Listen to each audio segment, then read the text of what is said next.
as well. Now Nightblood Gaming, they know they have the advantage. It looks like they took a page out of Leet's book. You know, group everyone up, be effective on those trades. Just win with your numbers advantage because all 4 members are ready to go, but a little bit of aggression from Leet. One enemy remaining.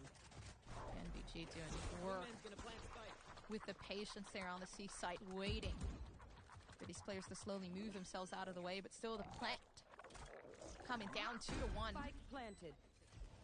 Which might actually turn 2-2 if NBG can run away with this one. But Momiji, a 1v3 situation. There is a scenario where a clutch could happen, but it's almost impossible.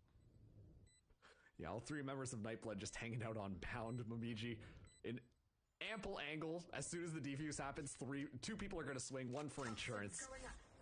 Up against the world. At least tosses the wall up to try and force anything out, but it's just more utility ready to go. Yeah, I think they're aiming more just to mess up the economy quite a bit. Honestly makes a bit more sense here as they are going to have to save within the next round, equaling out the playing field just a bit. Momiji, absolutely insane.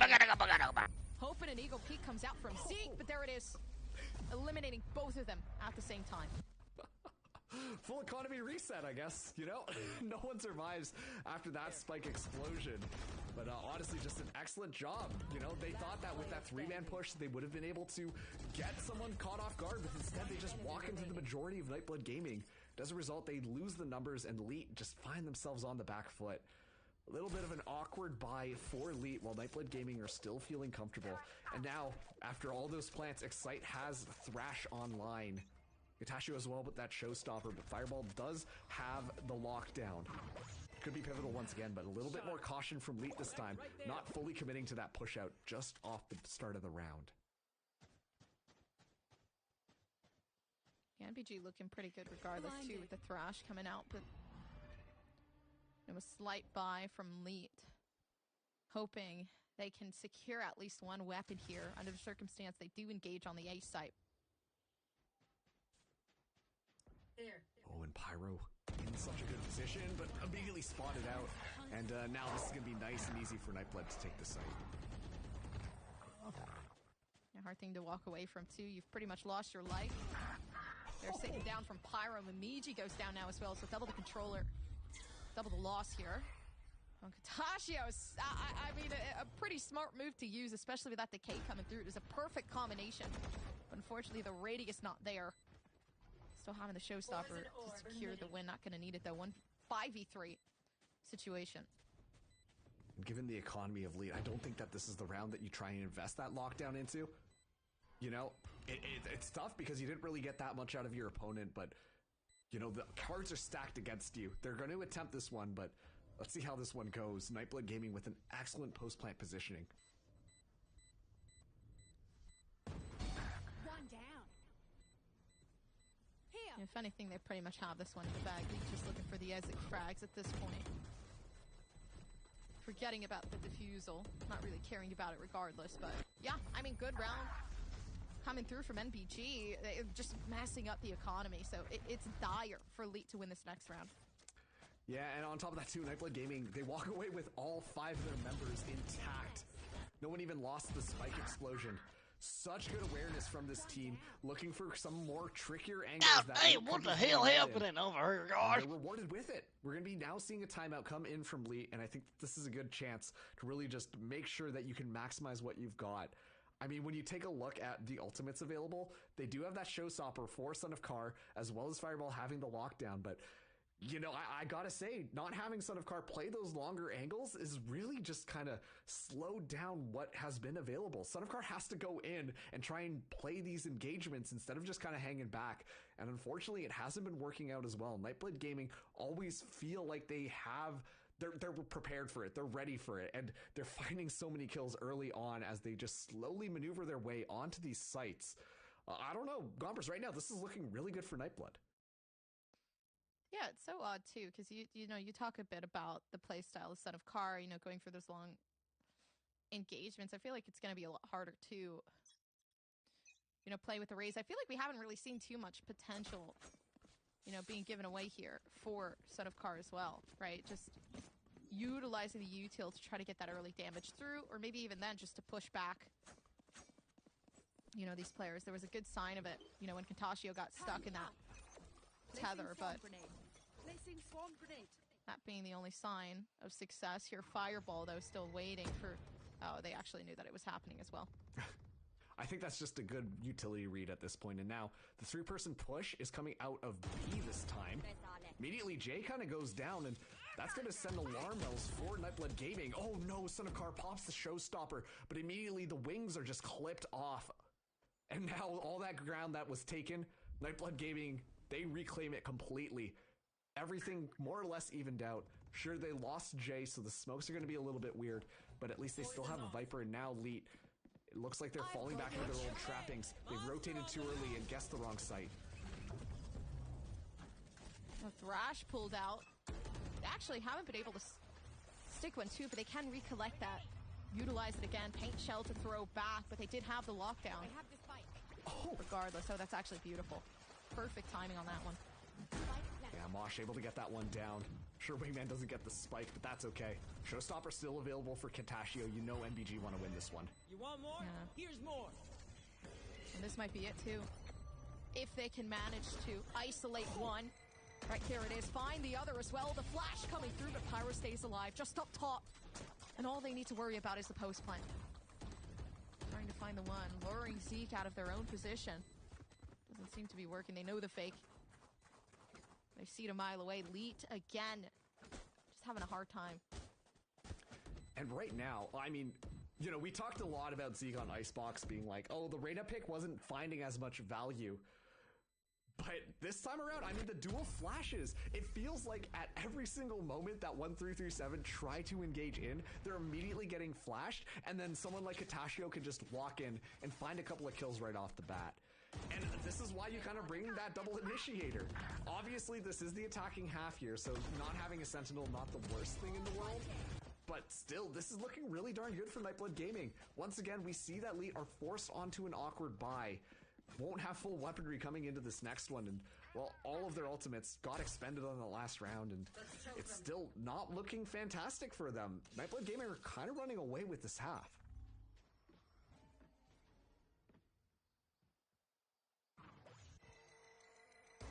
How easy is it going to be to run away from this one too? At least this round with so many players moving up, down in mid with Leet actually backing off the sign of that guiding light. And that's the thing too. Now that Nightblood Gaming are aware that it's pretty common to see that 3-person push out, they just use a couple of flashes, and honestly, Leet have no choice but to really just back off, whether or not it was the guiding light or the Dizzy. And oh boy, bullets are just going to be spraying out. Yeah, still nobody's life lost though. I think that's for the best right now. Pyro and Momiji getting close to being able to utilize.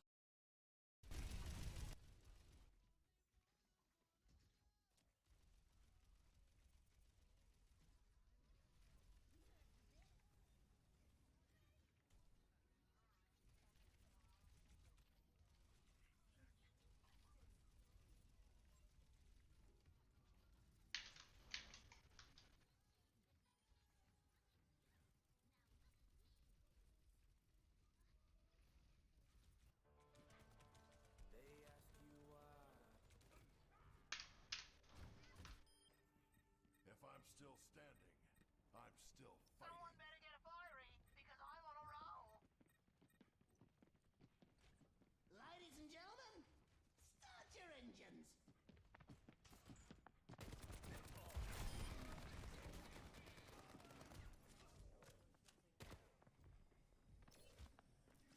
Biotics deployed.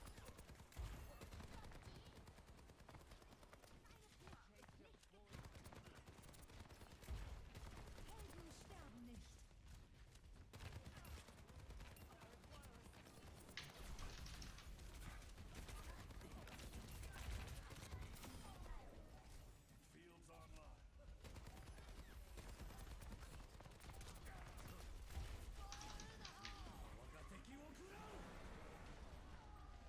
Careful, there's more of them than us.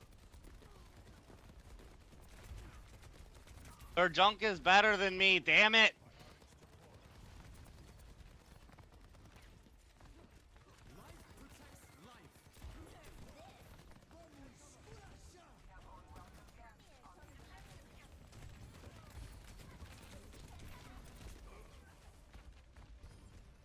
Yes, I want to defend it too. I want to defend the objective. Yes, yes.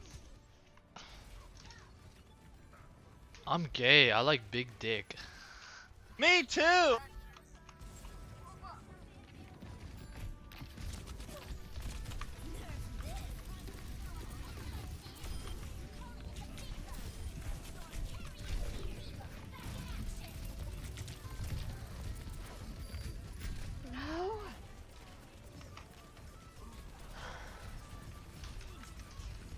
I don't think we're gonna get it.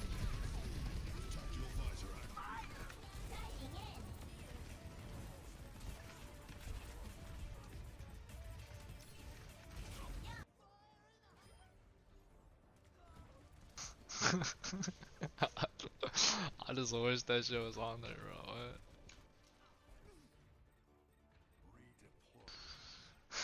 I'm so alone. Nothing feels like home.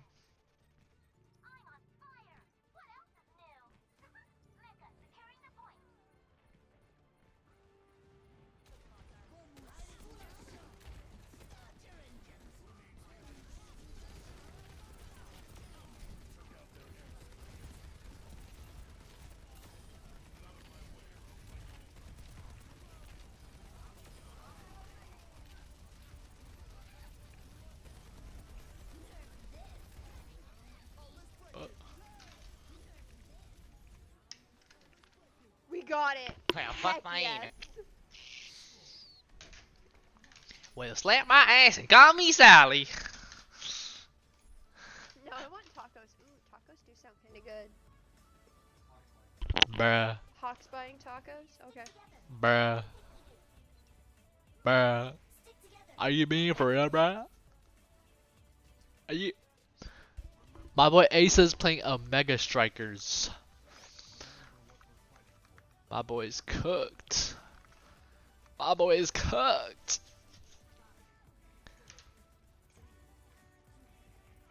We can do it! I believe in us! Shut up, hell no. The fuck going on, bro? What going on? If I go Bastion, we easily win. I wanna be Tracer, what about Widowmaker? You're a so instant, I'm already wins. You're a so instant, I'm already Winston. I guess I'll be NG, I'm a...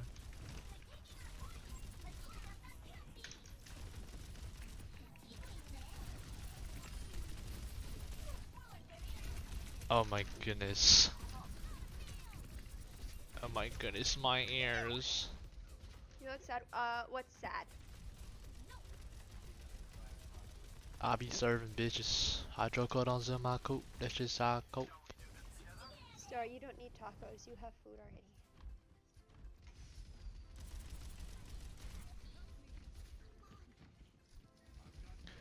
I got that high ground, fool.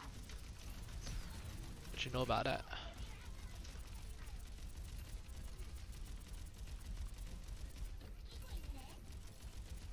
이거 있네.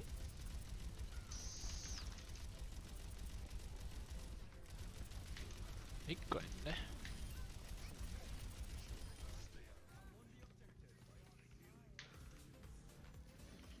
Bruh.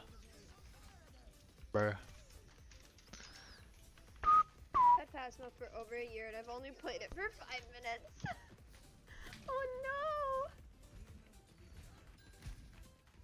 Oh no hoes, I don't care what the hoes say. No Jose, I don't care what the hoes say. Mexican the way I don't care what these hoes say. Mexican. The way I don't care what these hoes say. Mexican the way I don't care what these hoes say. What the fuck? What the fuck is this?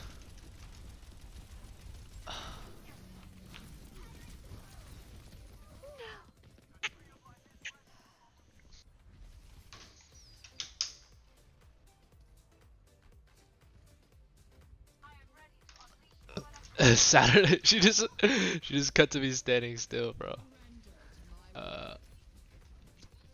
legit tripping. Nah, but I'm trying hard, bro. I'm gonna try hard right now. Try harding. You feel me? Cash up in my cargo. I be serving bitches. Let's go, team kill. Do you play comp? Do you?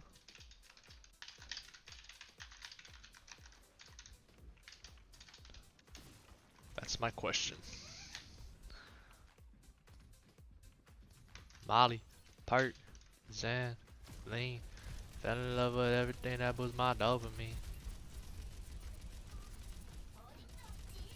Cash up in my cargo. I be serving bitches. Bruh. I might have to go Bastion. I might have to go Bastion. I'll go Reaper. I'm nice. I'm nice like that. Yep. Boom it. Boom it.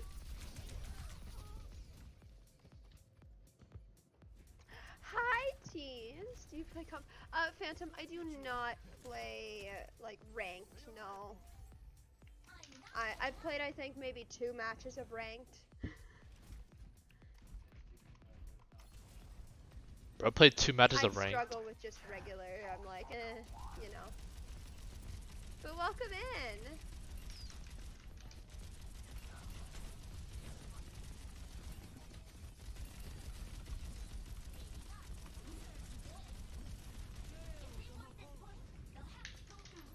Oh, I'm fully healed, bro. Why did I TP over here? Full HP, bro.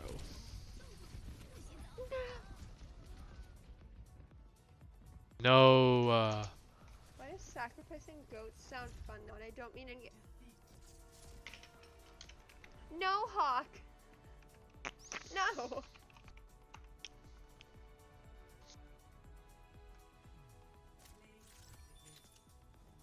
Bro, Oh, I gotta play the game. I gotta play the game, bro. Wait, jump back to play the game, bro. What the fuck going on? I can't see that shit, bro. What the fuck going on? Rice.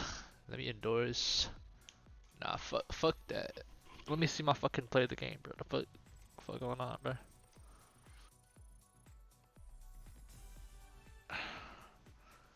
Sacrificing goats is fun. I've been serving fake To each folks. their own, I guess. I've been serving fake folks. Ah, shit. Here we go again. Dope up in my car. Should've moved Cash up those in up my a car. tiny bit. Go. I can't see them behind me right now.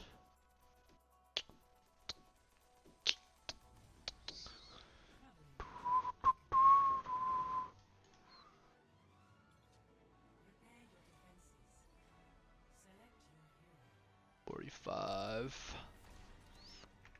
5.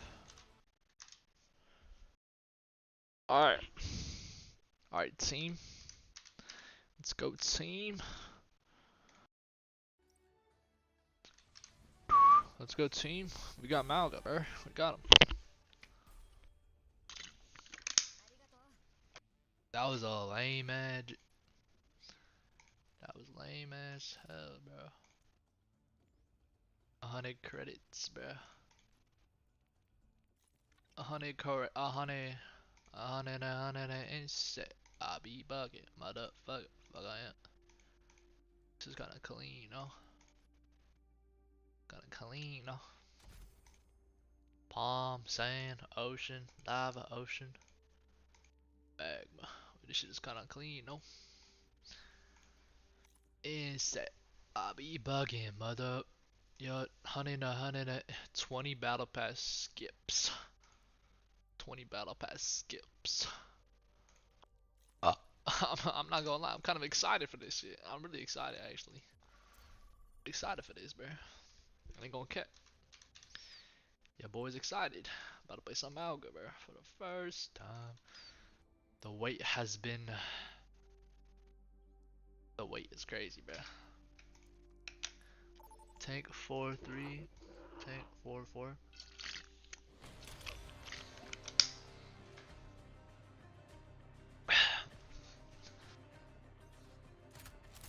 Malga only.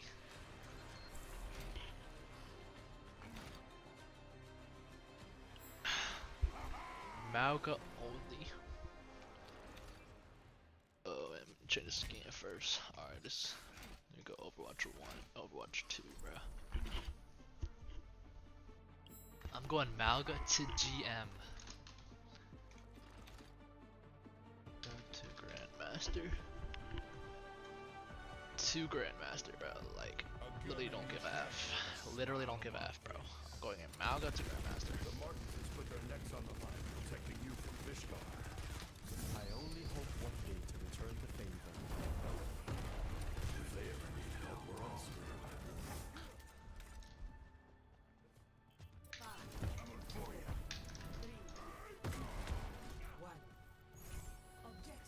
Pixie Pie. Oh, you're about to get it. I don't know what to say, bro. I don't know what to say, bro. Yeah. Yeah, bro.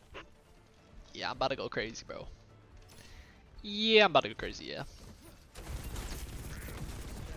Yeah, I'm about to go crazy.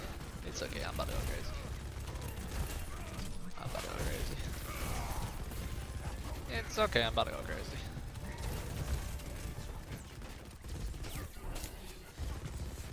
Ana's one! Ana's one!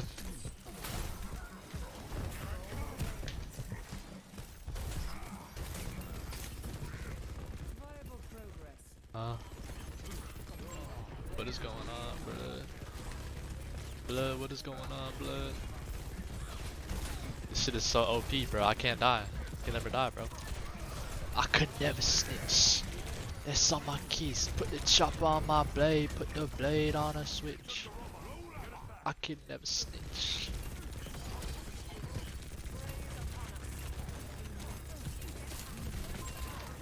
Bruh. Kill his ugly, bruh.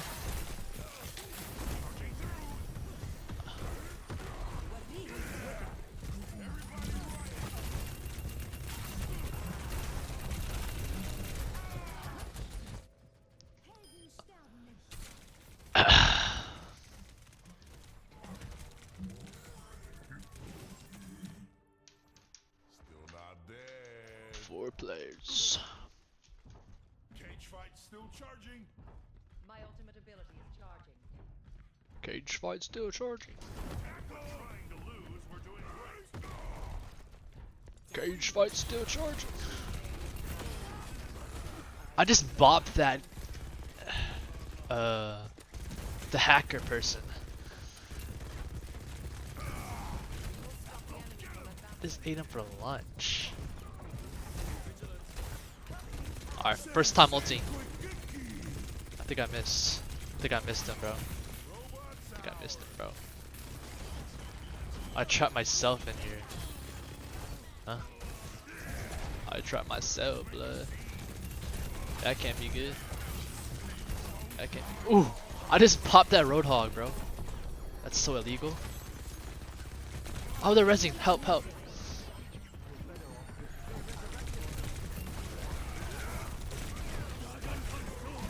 Oh, hell no. Some milk. I need some milk. Gotta stop that. I need some milk, bro.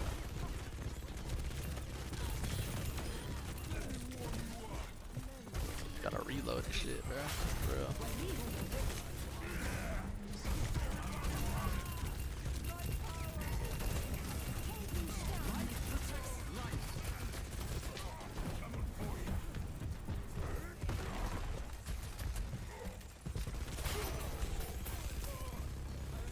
We have the robot. Time to move. Raindrop. Drop top. Am I gonna get tired of this? It's literally just tank Bastion. I literally just Bastion but tank form. Oh no, what can I say except you're welcome. Welcome to think of it.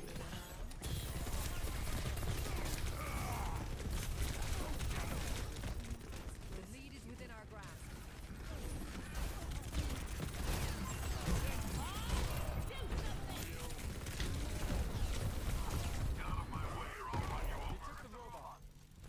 He needs some milk.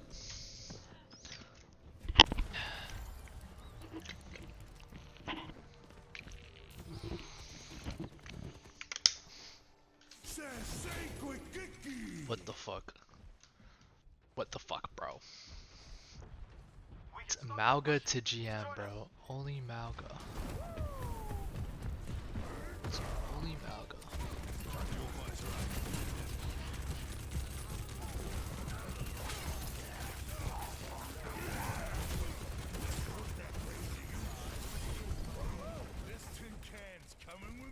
Lock in, lock in. Alright, lock in. Lock in. Lock in now.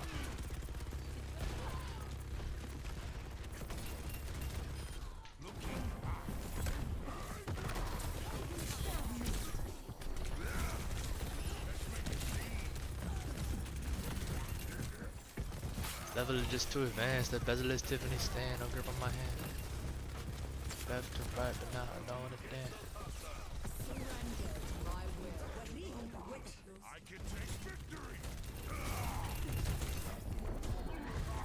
The level is just too advanced. The bezel is Tiffany stand. No grip on my hand. Come many things, so left to right. Nah, I messed up, bro. I had to reload. Had to reload right there. The level is just too advanced. The bezel is Tiffany stand. No grip on my hand. Should we curve this, bro? I'm curving it. I just curved it. The numbers do not favor us. Mahauga. Spinning this shit up.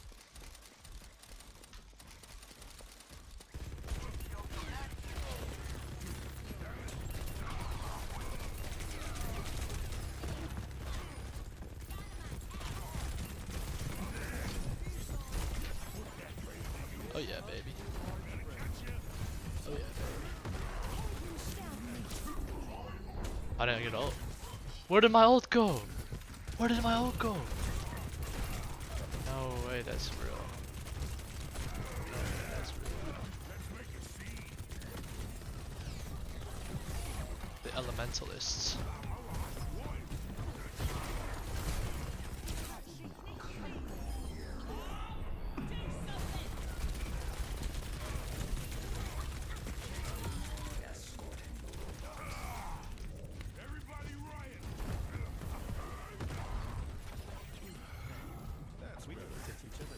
Nice ult, Reaper.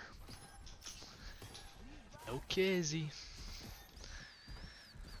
I really be healing though, for real though.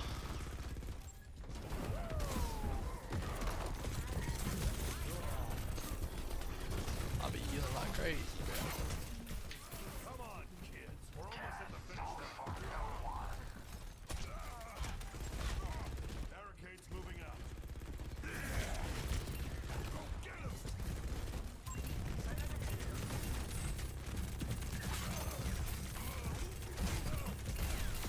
I killed the hog. Don't let them res, don't let them res.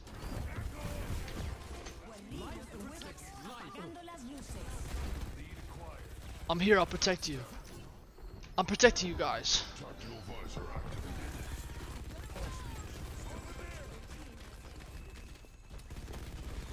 Let's go! Woo woo woo woo woo woo! Let's go! Ashe is low.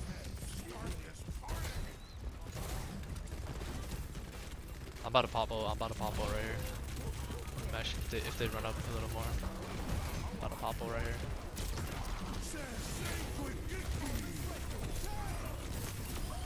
Guy's so dead, bro.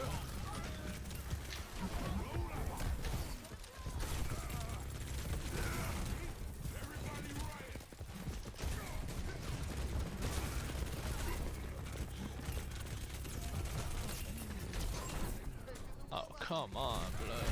I thought I killed that Ana, bro. How the fuck did she get back here, bro?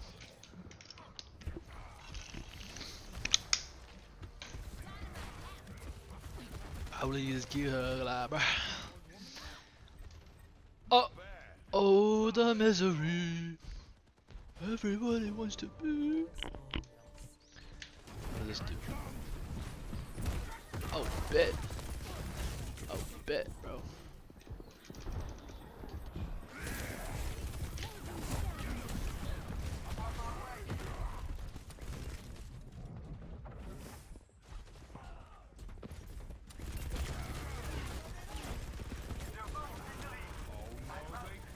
I've died 4 times. I haven't died that much.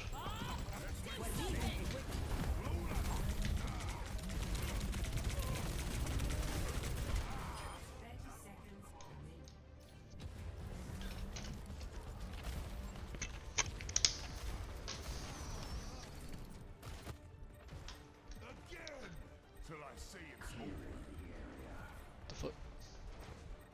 Okay, Reaper's carrying, okay. It's how you're carrying, bro. For real, though.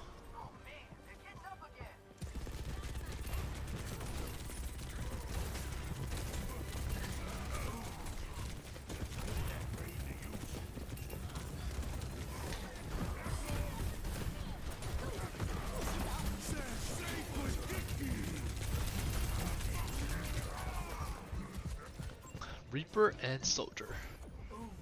Double it. They doubled it.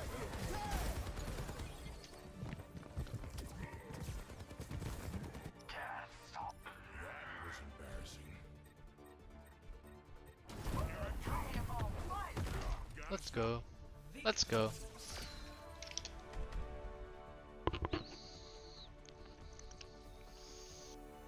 Ah, Lucia really held it down though.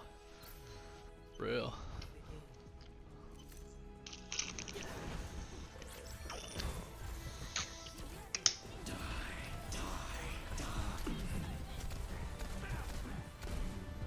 Nah, that's crazy though. That's crazy though. The Reaper always coming in clutch with those ults, bro. I'm a deep sea raider. Nah, word two, nah, word two though. Word two, word two. Word two, word two. Silent night. All is calm. All is blood, rounded on the virgin mother and child. Holy infant, so tender and so mild. Sleep in heavenly peace. Sleep in heavenly. Silent night. Holy night. Use Ravenous Vortex in Onyx form and Nemesis.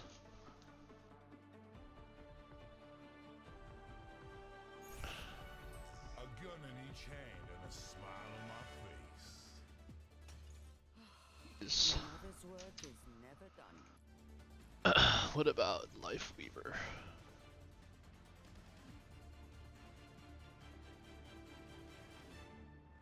I gotta activate these shit and like, you know what I'm saying? Activate it. 50 games. 35 games.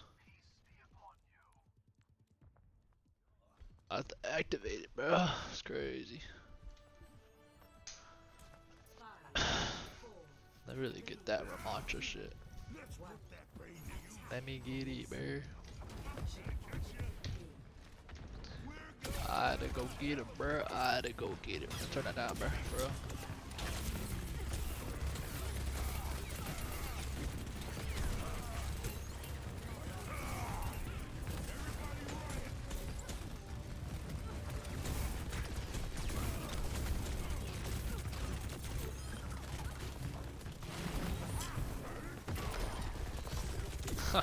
That's crazy. I really thought they could hold it down. I really thought they held it down.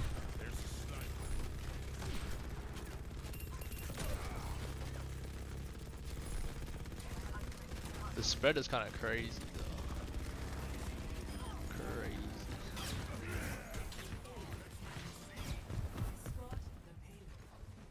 It's kind of crazy, bro. The Spreadington. They open it up, open it up.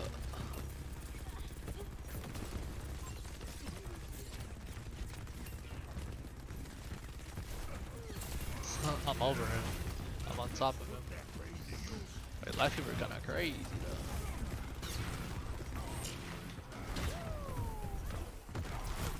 Life fever kinda crazy though.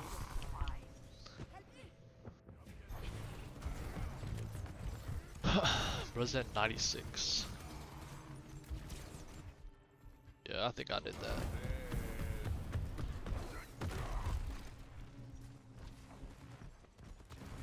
Really think I held it down.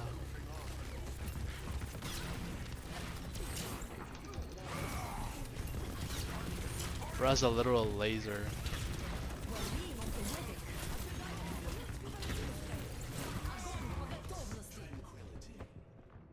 Really, bro? Could've done that sooner.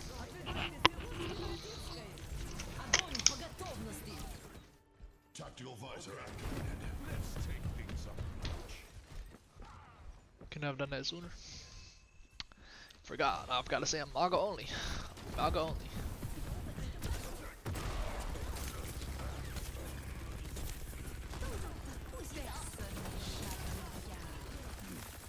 I'm on the very edge, bro. Come on. Do better. Do better. Do better. You're dead. You're dead, buddy. Now you're dead, buddy. You're dead, buddy. You're dead, buddy. You know what I'm saying? Like.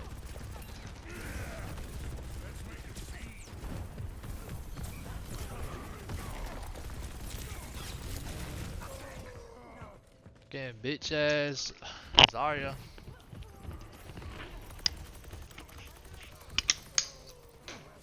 Bitch made Zarya, bro. Bitch made. Crazy though. Crazy what they be doing now. Really crazy, bro. What they be doing to these people now. Crazy.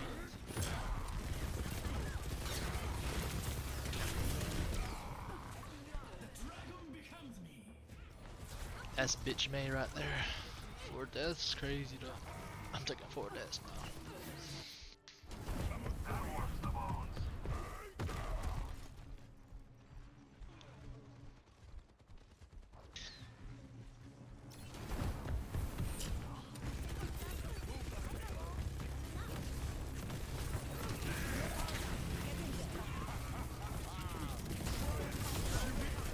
Okay, bro. That's great. Look in the wall, bro.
I'm dying to soldier.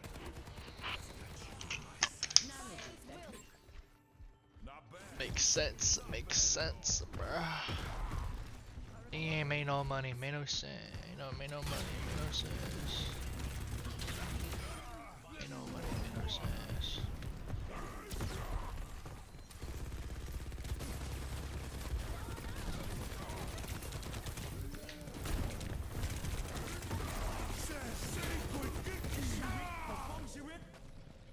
Bro, I'm at the switch.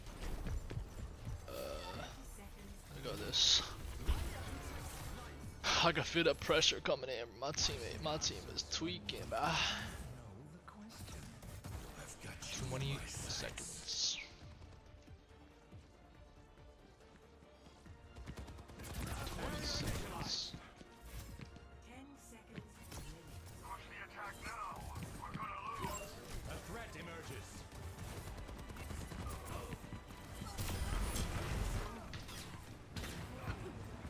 This is not counter Zarya, bro.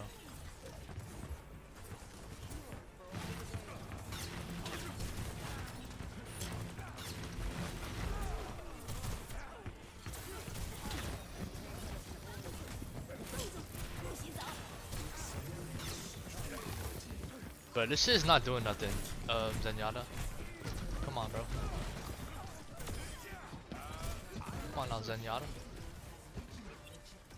But this Life Weaver tweaking out, bro. Come on, Life Weaver. Can't be doing that shit now. You gotta let me kill him. And Taz. And Taz, bro.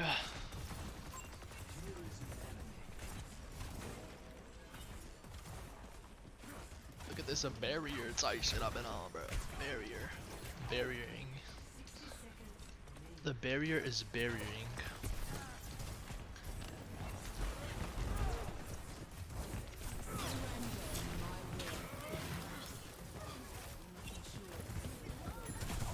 Oh, come on, bro.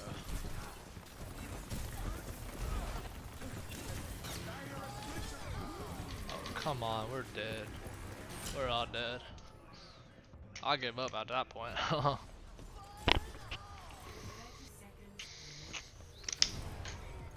Bro said fire in the hole, bro. I gave up after that one. You know what I'm saying? Shit, bro. I mean, I do got flux still. Fucks. Flux or fucks.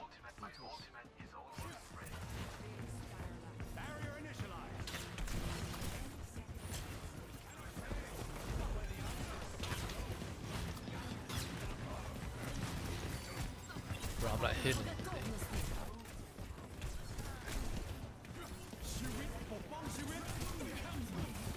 Okay, okay, Genji. Okay.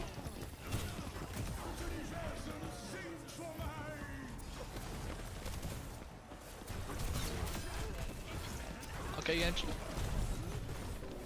Okay, Genji. Where'd my team? Where did my team go? That's crazy, bro. I had that flux though. I really had that flux. Type shit up. Flux.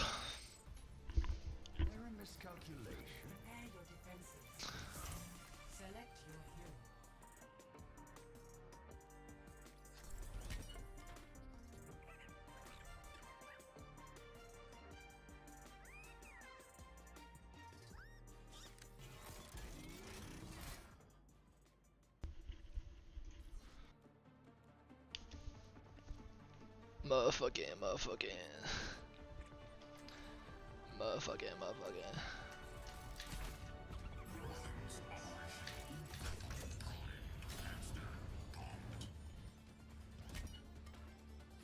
I'm tweaking. I'm not going no fucking wrecking ball, bro. Fuck that shit. I'm playing some Mauga.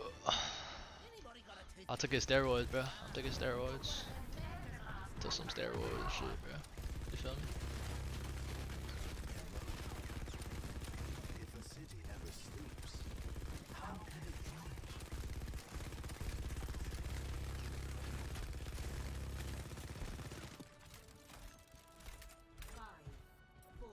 That's crazy. The fuck my boy Antar's at, bro? My boy Antar's gotta wake the fuck up, bro.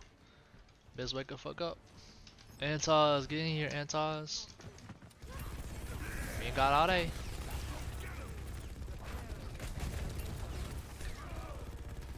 Bro, AFK or some shit.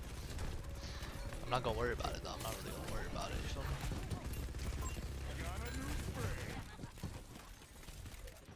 Life Weaver tweaking out, bro.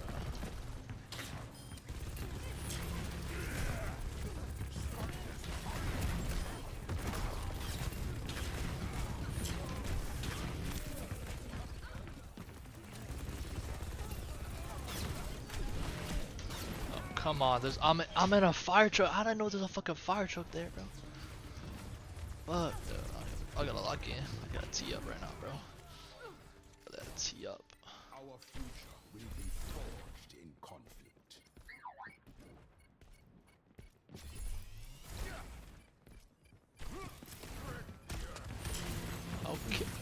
fuck, bro? Get the fuck off me, bitch. Man, I might have to go Zarya, bro. Fuck this bitch, bro. This guy's fucking ass cheeks. This guy's actually ass cheeks. The fuck, bro? This shit is lame as hell, bro. Two can play at that game.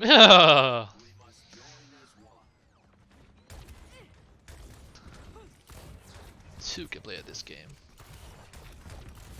Two can play this game.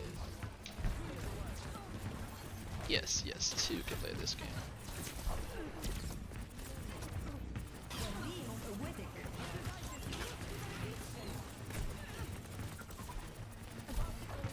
Bro, what is Bastion doing, bro? What the fuck was that? What the fuck was that? I should have shielded his ass. I guess I should have shielded his ass, bro. Like games like these is what makes you want to uninstall the game. You know what I'm saying? You feel that? You feel that right there? You feel that right there?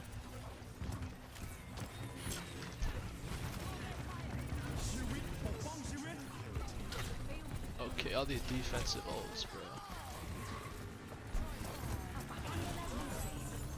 Oh hell no, we're screwed. My support just died, bro. My support just died. Oh hell no. Hey, tweak game, bro.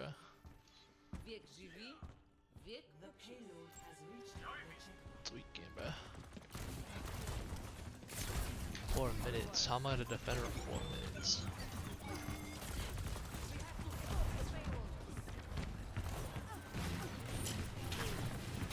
I'm tracking his ass. I'm tracking his ass. Okay. Okay, bro.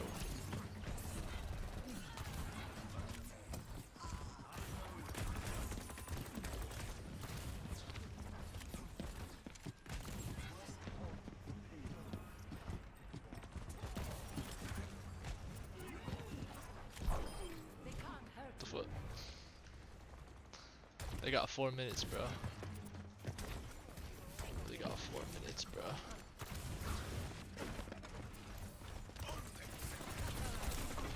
They only got 4 minutes, bro.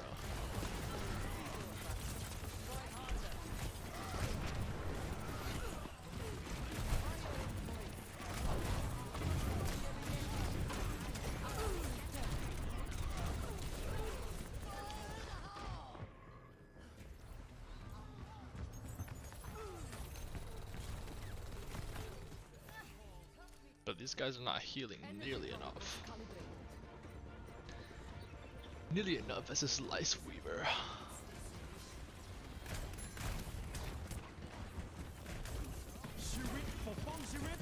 And this Life Weaver is annoying as fuck, bro. I ain't gonna cap. Hella annoying. It's hella annoying, bro. Hella.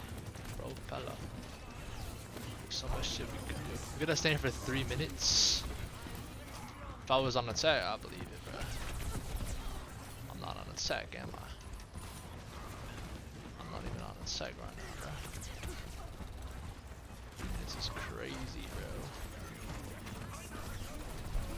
Why are they not hitting me, bro? I just don't want to hit me, bro.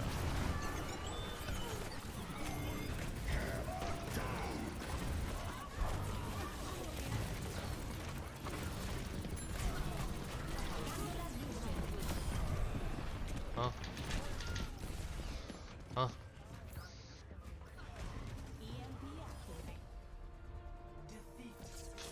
Nasty, bro. Shit was fucking nasty.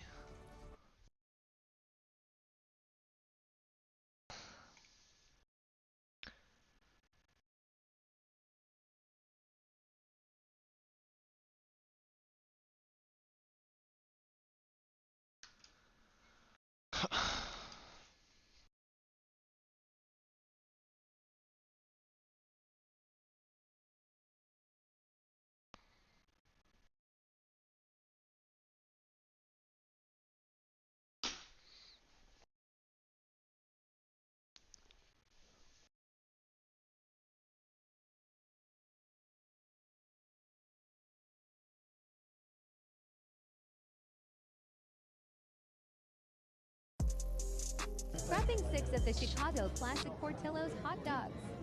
In less than 1 minute. First yellow mustard, then add bright green sweet pickle relish. Freshly chopped onions.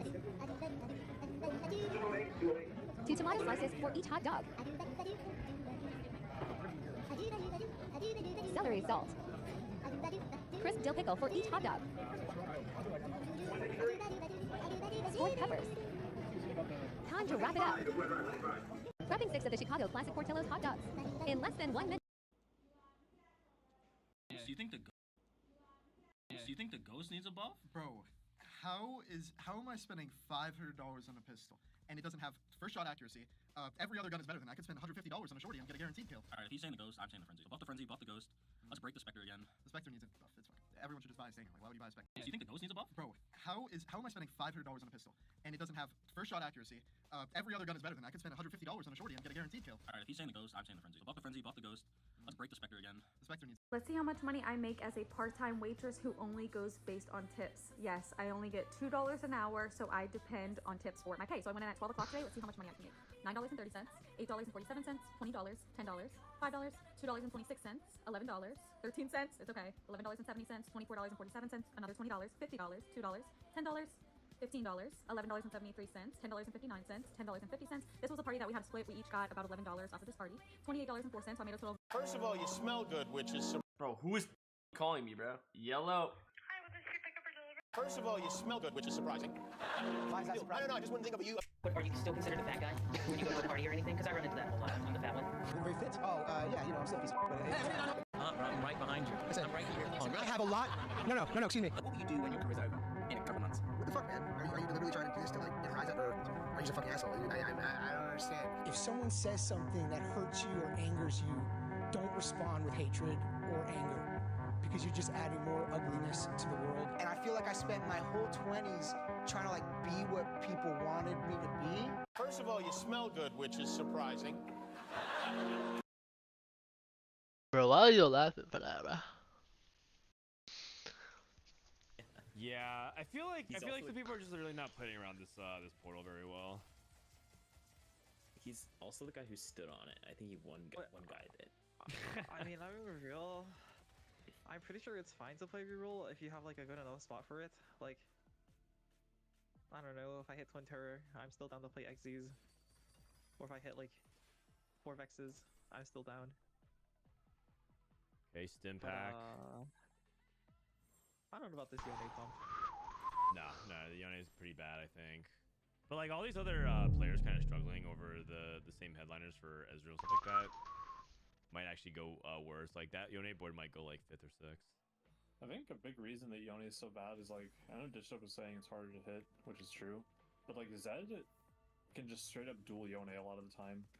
In fact, like most of the time, I think Zed wins. Oh yeah, that's also where I don't think Riven's very good. Like you could actually hit Riven pretty easily, but the problem is like, usually Riven, like you used to play from Blue Streak, and then you just get Heartstealed, and then also, yeah, Zed can duel Riven 3 pretty often as well. Yeah. So he's got like a lot of things going against him right now. Yeah, I agree. Zed's just like so nice, man.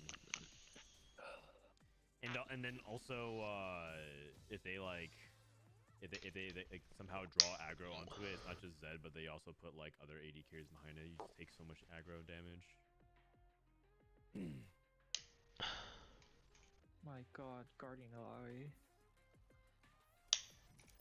Okay, so we have a bunch of emblems from Noster, 5 KDA. I mean, he's trying to play like a KDA bleed out strategy. A lot of the HP is actually pretty close in the lobby. No, he's playing Yorick Chosen next turn. Just watch. Yeah. Yorick Chosen next turn. Okay. Yeah, he's like level 8 pumped 60, I think. Yeah. Okay, so he's going 9 really and going 10 on. I've noticed that a lot of players have like a playstyle in tourney and a playstyle on ladder. I think Noster plays exactly like he plays on ladder in tourney. Yeah. Okay, and how does he play on ladder? Like this. Smile. What is he looking for? What is this? Oh. Like he plays like high tempo. Like he really likes to play like ladder. I've noticed that a lot of players have like a playstyle in tourney and a playstyle on ladder. I think Noster plays exactly like he plays on ladder in tourney. Yeah. Okay, and how does he play on ladder? Like this. Smile. What is is he looking for? What is this? Oh. Like he plays like high tempo. Like he really likes to play like semi off meta. Exactly. Yeah, he basically has one. Okay, spatula support Anvil and Showtime. I'll put on sound. Wait, that's 32. I'm surprised that's so loud.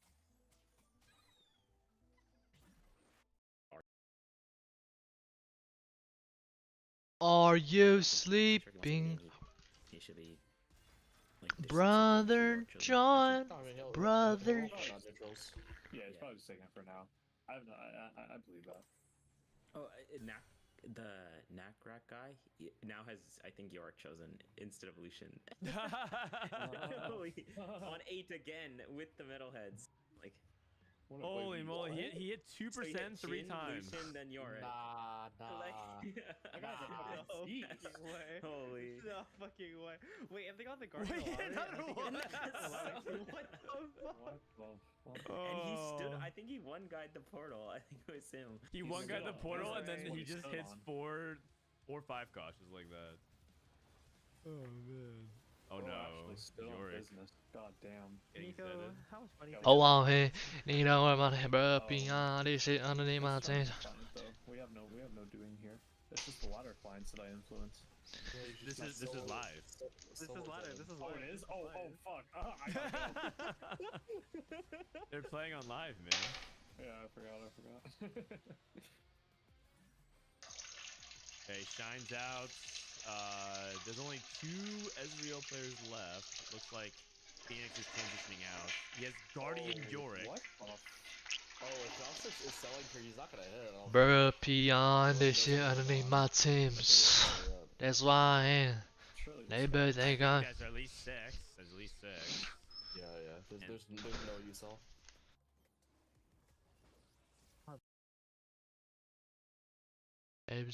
Bruh, I gotta put my energy somewhere. Track. Maybe track, yeah.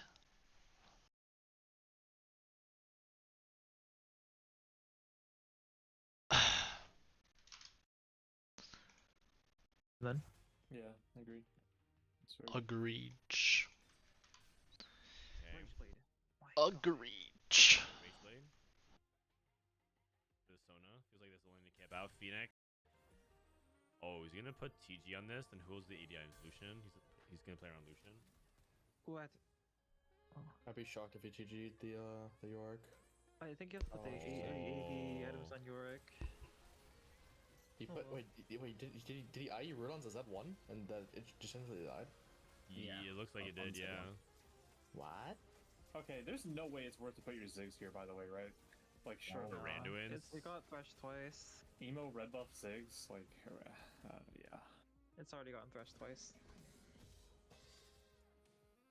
Got some blood money and gold. So you guys like the AD items on Yorick from here, yeah? Okay, it was an Ezreal. It was an Ezreal 1. Yeah. I mean, I just don't like putting the AD items on the Lucian one or the Ezreal one. I mean, I don't like the Randuin's positioning either. I don't like a lot of things going on here. I'm a little dubious. Like, it's Yorick chosen, it's got combat honestly, caster. I'm pretty sure in like 2 casts this Yorick does more damage than the Ezreal will do in like 5. Facts. Back it up, 2 to 3, gonna make them back it up. Time to jump.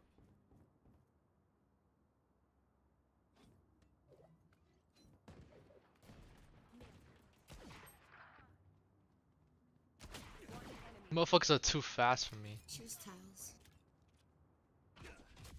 The fuck is tiles?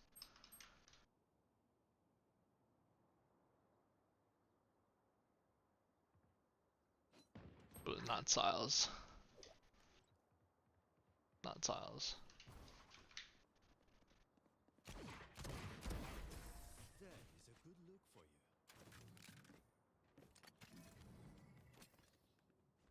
you. Oh, not tiles, bro.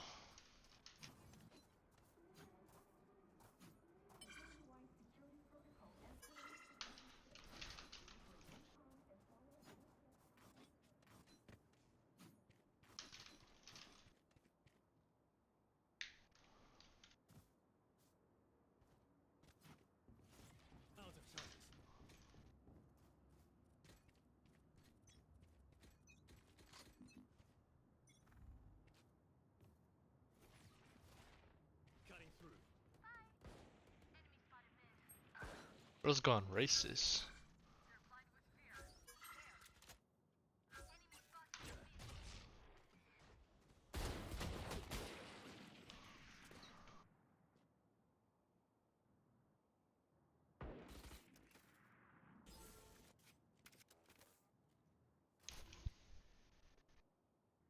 Taking medicine to face all of the damage. Bro, why isn't Sage ult 9 points? Good,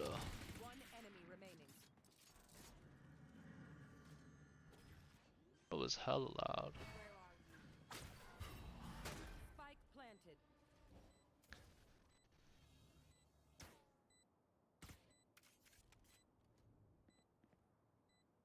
Haha, genius. Genius, never mind. Bruh, Pion is shooting in my tins. Bruh, Pion. Nice. This shit under my. That's why I'm here. We don't need you, bro. We really don't, bro. Don't even need you, bro. We don't even need your ass, bro.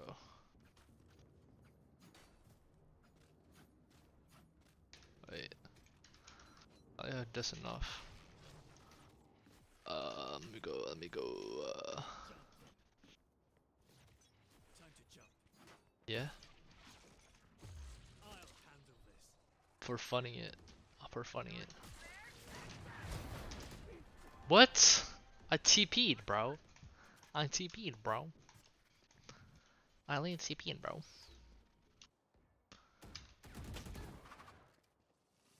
XD? Bro, no, I just said XD, bro. Am I in 2015 right now, bro? XD?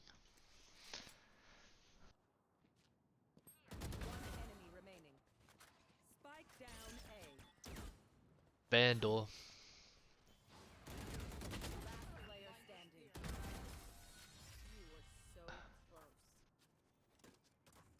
Yas, queen. Yas, get it.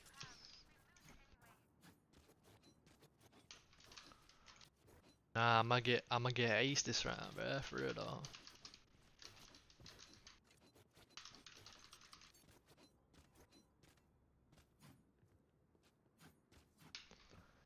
Yoru. Yorington.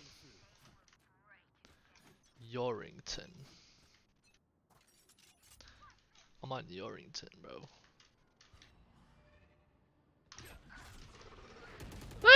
Imagine. Imagine. Okay, bro. Like, nah, tweaking, bro. Oh man, that Kali got Zephyr twice. You know what? 5. I think you at least put him on the Lucian if you're going to put him on something else, but I agree. I think it should usually be on the Yorick. Yeah, there's Akali is trapped. Oh, the Akali's right there. Alright, it ascended. Oh no, no sir. Oh man, that Akali got Zephyr twice.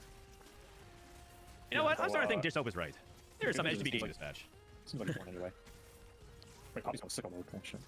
One anyways? It wins anyways. Wow, he won the lobby. Okay. He's a closer. He's a closer. Yeah, shut up, I will say, like, I'm not saying this because he won the lobby, but I think that in the past, I was very critical of Noster, but I actually think he has improved a lot, and I think it shows, like, in his ladder play and his tournament play.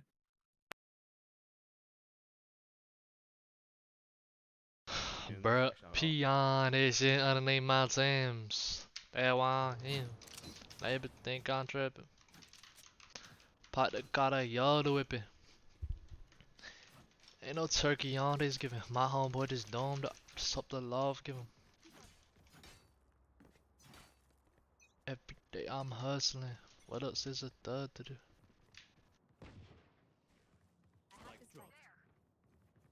That's this.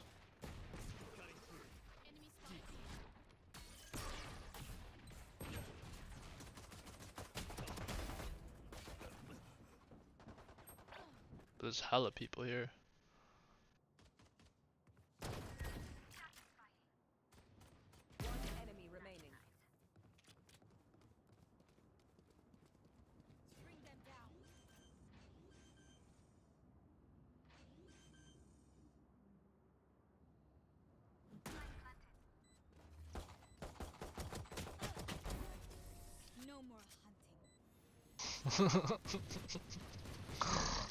Nothing.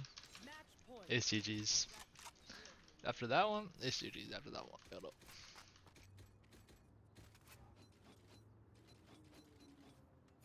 Ain't bothered about it. Ayy, bruh, peon, this shit underneath my jeans. Ayy.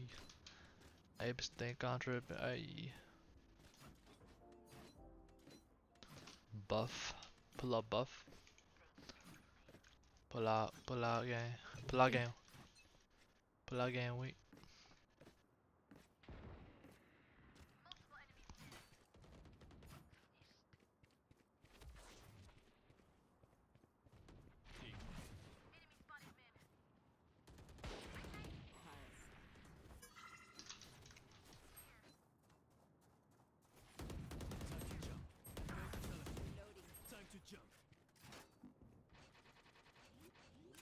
Whoa.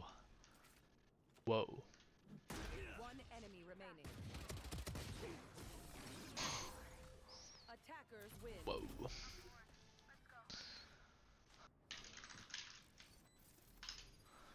I'm gonna smoke a K2 with these. Same, bro. I'm about to smoke a art pack, bro.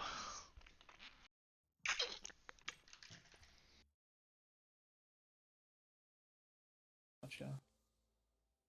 I think all the patches clear the first patch legendary lottery shit, and I will stand on that opinion for the end of the time. I know people enjoyed it, but that shit was so fucking terrible to me. I don't know. No, I agree with you. Agreed.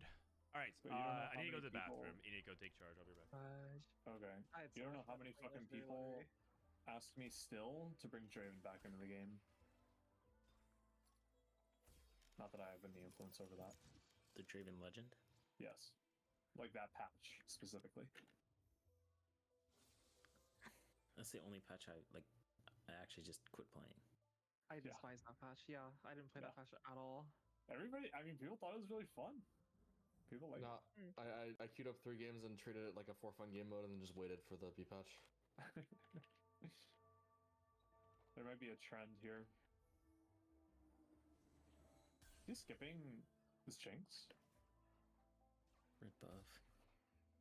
Oh, is this Box Box? Blade. I saw him. Oh, is this Box Box? Probably just 5. Oh yeah, it is because it's his live account, right? I saw him. Yeah, he played Disco game 1. I don't know about the other games. My God. I wonder if he. Oh, okay. No, I was gonna say no, because this is the same thing that happened last tournament. Boxbox just doesn't like Twin Terror. He just doesn't know how to play around it. I'm down to get Twin Terror 6 out of 6 games next week. Sorry, 12 out of 12 games. Sorry, 13 out of 13 games.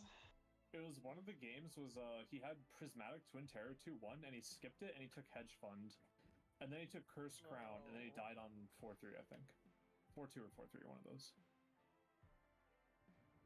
And that was old Twin Terror, by the way.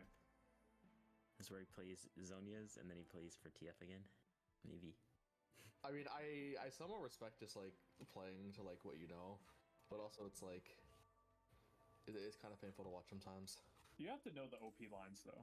Yeah. Like you have to be willing to learn them at least.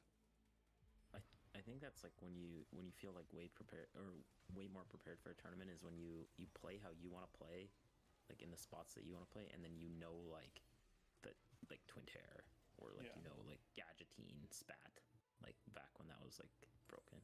But then you just stick to your playstyle outside of that. Bro pulled out the Gadgettine. I had to. Damn. Gadgettines. Alright, what did I miss? We were talking about Boxbox's spot. Yeah, it's Okay. Twin Terror. You remember that, Dan? The fucking Prismatic Twin Terror in the Cursed Crown game? Or the skipping Prismatic Twin Terror, taking Hedge Fund, and then going into Cursed Crown. Oh yeah, dude, that was freaking nuts. That was a ride. We weren't predicting he was going 8th. We were predicting like what turn he would die. Yeah, that was the best part. Yeah, we were. Everybody just knew he was dead. And Boxbox got flamed pretty hard by his viewers, and then he ended up going on Reddit and trying to argue with the people on Reddit, which is like not a good thing to do. If you're doing that, and you're a TFT streamer, I don't know, it's just bad. I've seen everyone What was the try. argument? I mean, I'm all for like communicating and shit, but like how do you defend yourself? I feel like it's just. So basically, like people were like using it as an opportunity to be like, well, Boxbox sucks. Like he's like he was like complaining that he got like unlucky, whatever. and it was clearly the wrong play. And then Boxbox like replied in like 5 paragraphs, like what he actually thought was good about the play and like what he thought he wanted to do, which I thought like I don't agree with his play, but I kind of understand where he's coming from. But then like a lot of people piled onto him because the problem with things like the competitive TFT subreddit is that a lot of those people love to just like argue, I guess, about TFT, even if they're wrong. And so they just like all piled on him, and I'm like, this feels bad because I've seen people do that multiple times. I've seen Soju do it, I've seen Asa do it, I've seen Sox even do it, and the thing is, none of these Hardstuck Masters players ever back down. They are actually like the best frontline you could possibly get. You think it's like Alawi 2? You think it's like, you know, a freaking 6 Sentinel frontline? No, the best frontline in the game is a lineup of 6 Masters players on subreddit. Holy sure shit, they do not back down or crack at all. Walk. God damn. Anyways, sorry. That's just my little rant. I felt bad. Wow, no, by all means. No, they actually think they're better, but they're just being like held back due to luck. But they're just not like, even though like the person they're watching is making mistakes, they're not noticing all the things that they would do instead of them. So they just like pile on. Yeah. I will say, we say all this, but there's, and this is, I know this is like hard to believe, but there are a very large amount of people on Reddit. This doesn't apply to Boxbox, but like people who like have no idea who like Dishope or Setsuko or like a lot of the top players are. They like just straight up don't know who they are. That is true, actually. I get every now and then, I'm like trying to do a VOD review, and maybe I do a Dishope game or Setsuko game. I'm telling my editors like we should just put their name in, right? Like when someone does like Magnus Carlsen VOD reviews or whatever on chess, they just put his name, and then they're like, dude, no one knows who Setsuko is. And I did some research, and he's right. Yeah. No. Feels bad, man. Man, I'm getting more dogged again. There's engaged with TFT, and then there's religiously watching TFT streamers engage with TFT. That is true. That is true. Aryan, thank you. Okay, so Solus' POV took Q Cone. Is this is he trying to play? Oh, he's just playing Heartsteel, right? Heartsteel, yeah. You don't even like Chalice doesn't make you feel like you play anything else, right? Oh, I mean, I would play AP with Chalice, but it is so soulless. It is so soulless to just get this fucking cone and then just slam even Shroud anyway. No, I mean, he's playing. I Man, told you, I'm getting more dogged is again. I know. Heartsteel, Olaf, Kale. I wouldn't expect him to play anything else. Wait, what about Kale? You can play Kale with Chalice. I mean, his items, I don't know. No But rod. He might have thought he had a Heartsteel spot.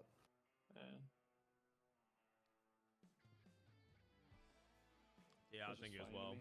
Oh, I mean, if you play Chalice with Kale, are you putting in the front line still, or are you putting it backline for Kale? Your front lines just don't play Mordekaiser. Got it. Okay, I'm not sure if Kale's very good, honestly. Even if he was to play it, because you're buffing like one reasonable unit. Like maybe if you get Karthus Duo, it's good. Oh, I think you're usually ending the game with Karthus Duo, ideally. Yeah, but it doesn't. I don't know if it helps you get to Karthus Duo. Not much. Hard to say for sure, but I would argue that it does. I don't know if the Chalice helps you get to Heartsteel Ezreal. Yeah, I don't really understand like what it does. I guess he's just gonna use it for a target dummy tempo. Well, the good thing with Chalice is like it on stationary support. It actually is really good to pair it with frontliners because a lot of frontliners have good AP scaling, and you want the dummy in the front anyway. So that is true. Like Echo, Mordekaiser, plus you get the extra cast, right, or faster cast. Yeah. So, the way you have to do the math on this is that it's basically a Crown Guard, like plus like a Vow in one.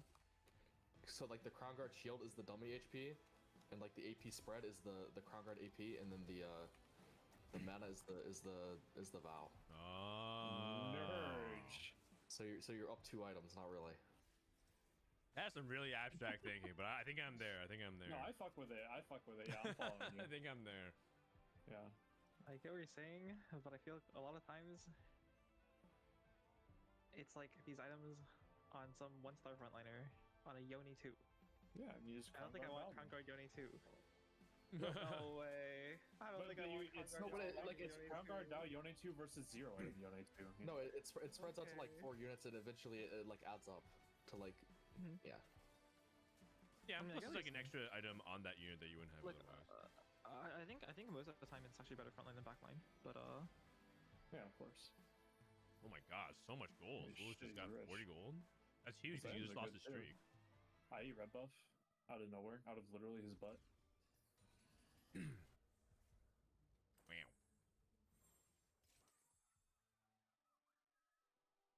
Oh, is Box Kale? I think this is Disco. Surely not. Like, surely. No.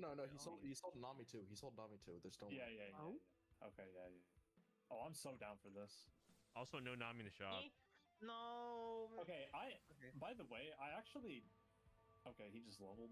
Holy, he's fucking giga poor. Okay, I don't know if I'm down for that.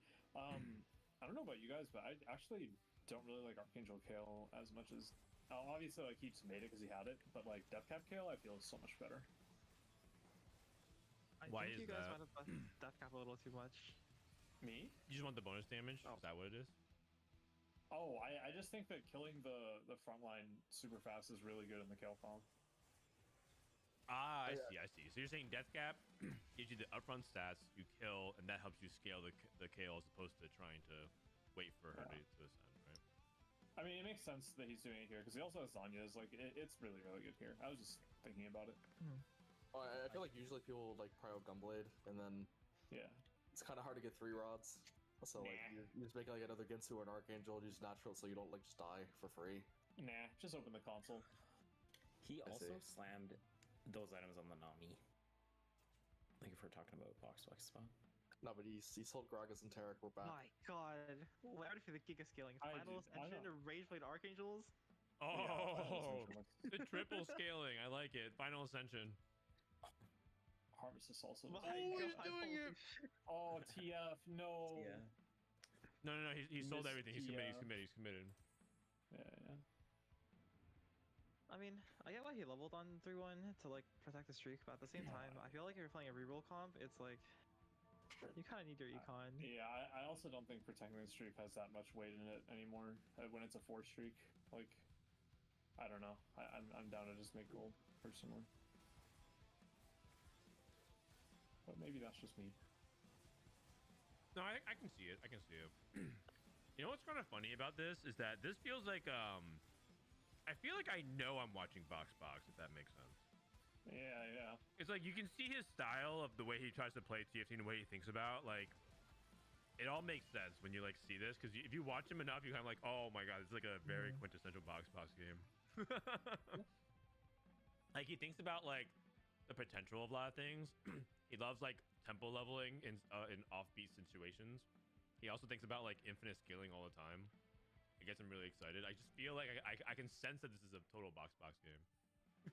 Oh, I will admit this. I am scared to play against this box guy on ladder. Like, I've gotten grief by him leveling to 5 on 2-2 after losing 2-1 too many times. Yeah, he's rolling here. Okay. He has a Viego and a Karthus. Yep. Okay, on 6. Yeah. How do you if fit think that about in it, though? It's not even that high roll because you lose so much econ holding this stuff. I don't even know if you Probably, can. I probably wouldn't hold the Karthus honestly, but I think holding Viego is like always. Like, you actually have to hold this. It's just more of like, But wow, we're just sacking gold then. Maybe sell I'd Olaf. probably try to make gold. Yeah, I don't think Olaf is necessary at all. Olaf. Also, in his defense as well, he's like so stable for so long with this. Yep. The final ascension is actually unironically really good here because like it's not like on stage 3 your front line's gonna get bursted fast enough. Right. For you not to ascend. I wouldn't be surprised if he full streaks with. Why isn't Final Ascension is picked on more his- often in general? It's quite bad on Heartsteel and Karthus lines. Yeah. I don't think your board is ever living long enough to ascend against a Zed. Right. Your carries die by the time like his Karthus casts, and then they just die. I can see that.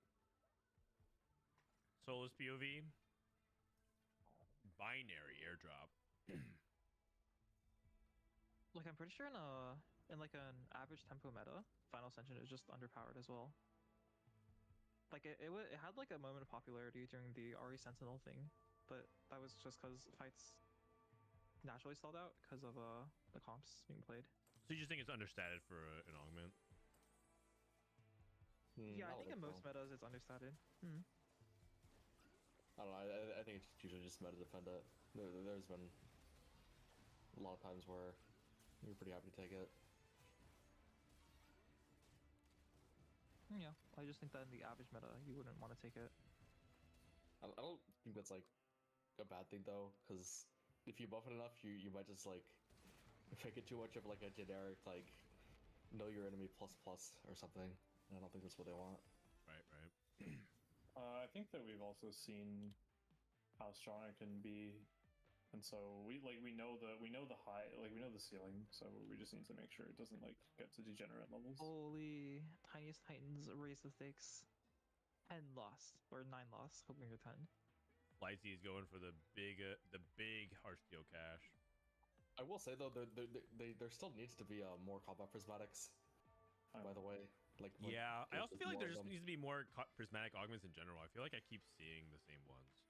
Yeah, it's probably because initially at least they were intended to be prismatic games. That is, they were intended to be pretty rare. So yeah, fair enough. Okay, well, what is he at now? 389. He has to lose one more. Oh my God, we're so committed. I mean, that's fine. He's got Tiniest Titans, so even after he loses, like as long as he makes a reasonable ward and doesn't die like the next turn, he can regen back up to like 2 or 3 lives. Okay. Also he's so rich. Like look at his econ. He's actually he's about to like pre-level 8. That is true. He also already has a Tactician's Crown. What the? Where'd that come from? Probably there's a spat on Carousel he took, so he got dropped one. I think what he should do here is he should roll during the combat. I like that. But the thing is, you're not rolling with the headliner out. I mean, you can just play 3 hearts still here. Like, yeah, I feel like you already have enough. Okay. Also, I mean, you could roll for like 1 Ezreal here and then sell. Actually, he doesn't replace Cassandra. Never mind. I don't know. Regardless, I don't think you should be trying to do a 70 gold roll on next turn. Or yeah, but it's more entertaining this way. I'm down for him to do it. Wait, I think he's 3 lives here. Like if he slams items on his Aphelios, I think he's 3 lives here no matter what. I think it's fine. It's a full greed. What if he beats Neat Girlfriend so bad? Yeah, but like you don't slam your items here, and hopefully like Neat Girlfriend actually makes some items. He's scouting. Kale 3, boxing Kale 3. Wait a second. They slammed. Oh, he's slamming. Man, I'm getting more dogged again. He was already on 1. He had 2 items Ezreal. The other guy had no items. But like, don't you just not slam? Wait. Yeah, I feel like slamming's a little sus. Wait, no, you always no. You always slam because you win anyways. You want to do more damage to him. Would you win anyway? Yeah, he had 2 item Ezreal. Oh wait, who are we talking about? I thought you were talking about.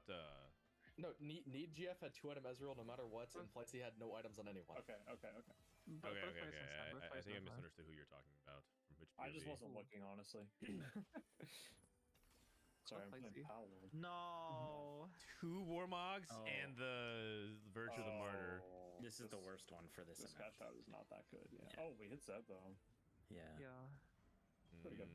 And he can heal up like with Tiniest Titan. And he got gifts with Fawn. You know what? If you think about it, I'm thinking about it. this cash out's not that bad with Gifts from the Fallen. So like it's like still probably the worst cash out, but like it's only like kind of the worst cash out. Yeah. What makes it not as bad with gifts? Yeah. If you can keep your surviving units alive longer, like with the Martyr procs, okay. they benefit more from the gifts because I guess danger with gifts. Well, like I think, for example, that gifts is really strong with Martyr in combination because it guarantees that your units can take advantage of the stats they gain. I think we need some items on the Zed. Gunblade maybe? I was thinking we just go IE Hodge Sterax. Like that's strongest make, and then he's dead. Morello on bench, and then you just go for Ancient Shroud. alive. Oh No, my god. It's like it's always Gunblade Zed. Oh, Gunblade. Oh, I guess he can go. He has the extra glove. Yeah, he needs to just. Oh, put them on Jin. What the fuck? No, it's like Gunblade, i.e. Guardbreaker Zed. Guardbreaker Zed. Yeah. Yeah, that's the other option. Like there's, I think there's two though. Like it's This is never like- itemized Jin. Yeah. Jin is an insta cell, I believe. What are we doing? He probably thinks Jin 1 is better than Ezreal 1. Okay. You're also supposed to split Evo with this Aphelios, but yeah, he's probably just like worried. His Is the mind's items just you scrambling said at this better point.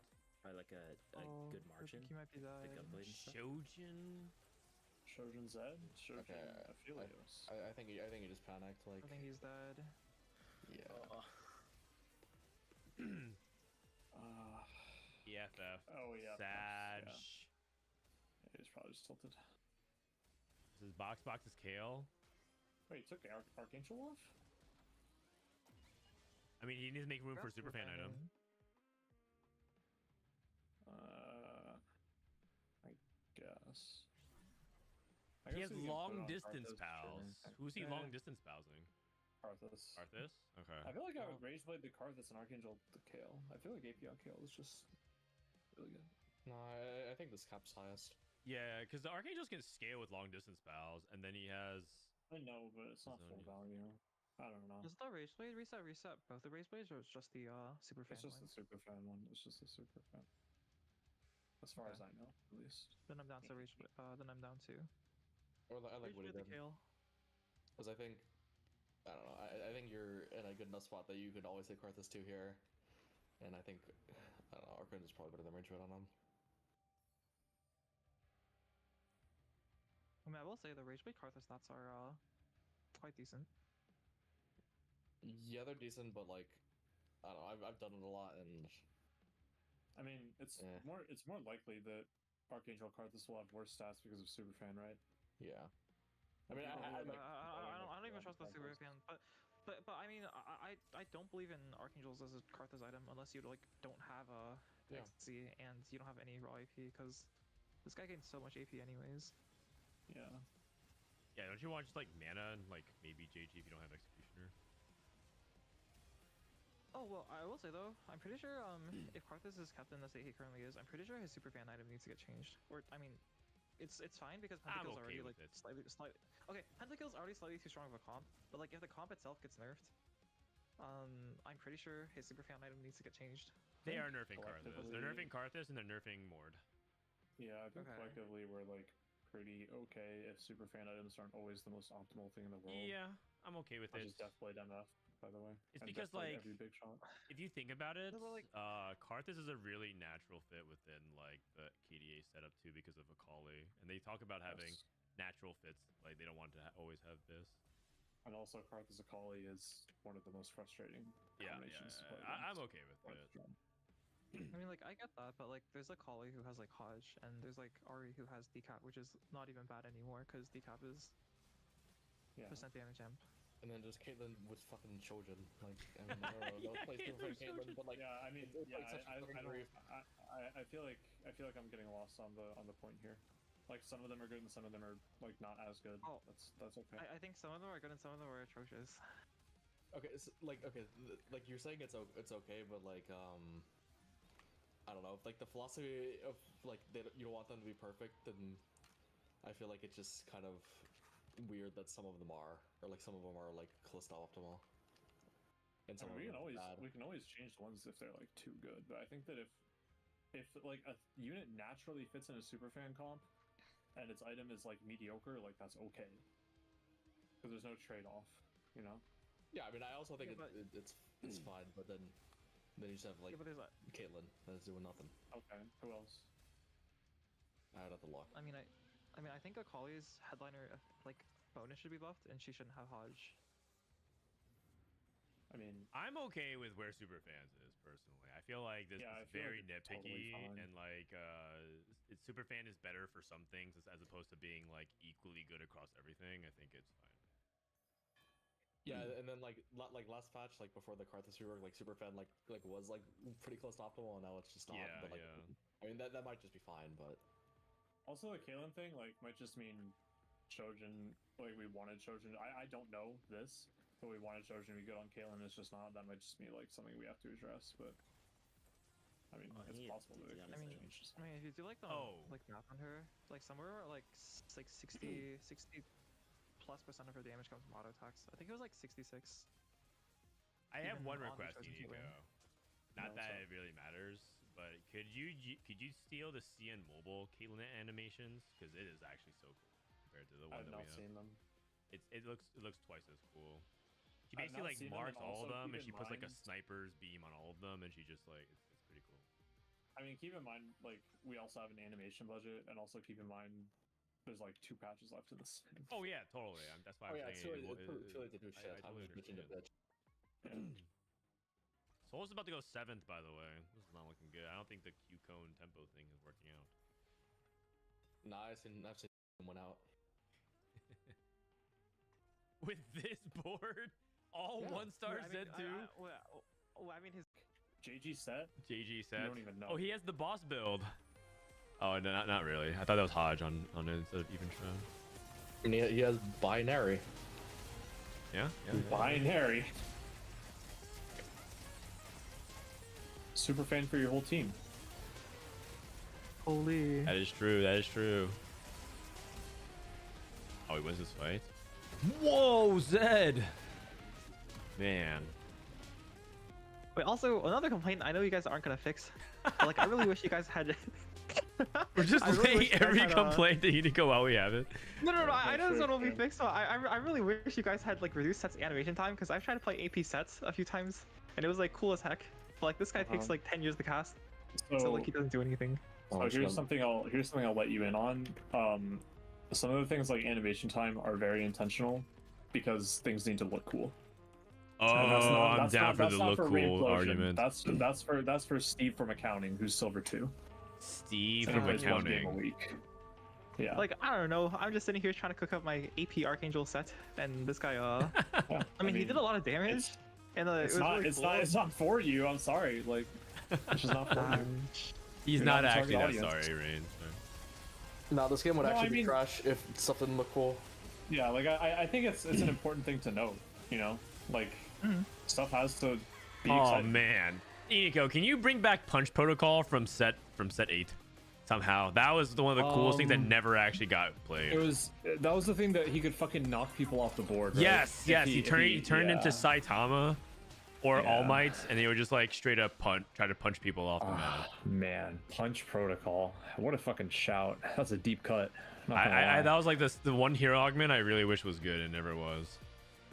Yeah, you say that, but like then you see Cassante in set 9, and you're like, do you really wish it was good? I mean, yes, because I don't know. Okay. I like that power fantasy. I don't know. Yeah, I got you. Personally, like sometimes I like there's certain power fantasies I don't really care about. Like I've actually never really I've been a big fan of like Lux deleting backline type stuff because that always feels like I don't know, it feels like cheesy to me. Yeah. But there's something about Set winding up and like going for like a Hunter X, like a Gon rock paper scissors punch. Yeah. A fucking rock paper And scissors. then there's like it's so much. It's like so Chad, so testosterone Yeah, filled. I feel oh my you. god. I feel you. Yeah, you know what's funny? It's funny you mentioned the Lux thing because the other day Kent was in the office and we were like talking about stuff and he just fucking turns to us and he's like, I don't think we've ever printed a healthy Lux in TFT. I was like, holy shit, I think you're right. Probably not. Oh wait. Because it's always dead. like a corner to corner, or it was the fucking the set 9 Giga Beam. There's also a set 5 Lux where she would shield for like 2,000 HP. If you Which was remember. also not healthy because she would go infinite and Yeah, one yeah, tap everything if she got yeah. online. Yeah. Set 5 Lux was Redeem Lux, and you would just like have her infinite shield. It was crazy. Yeah. It was funny. Man, Solus 6th place. Not looking good. Souls. Oh, Was this guy Caitlyn. going for Cape 3?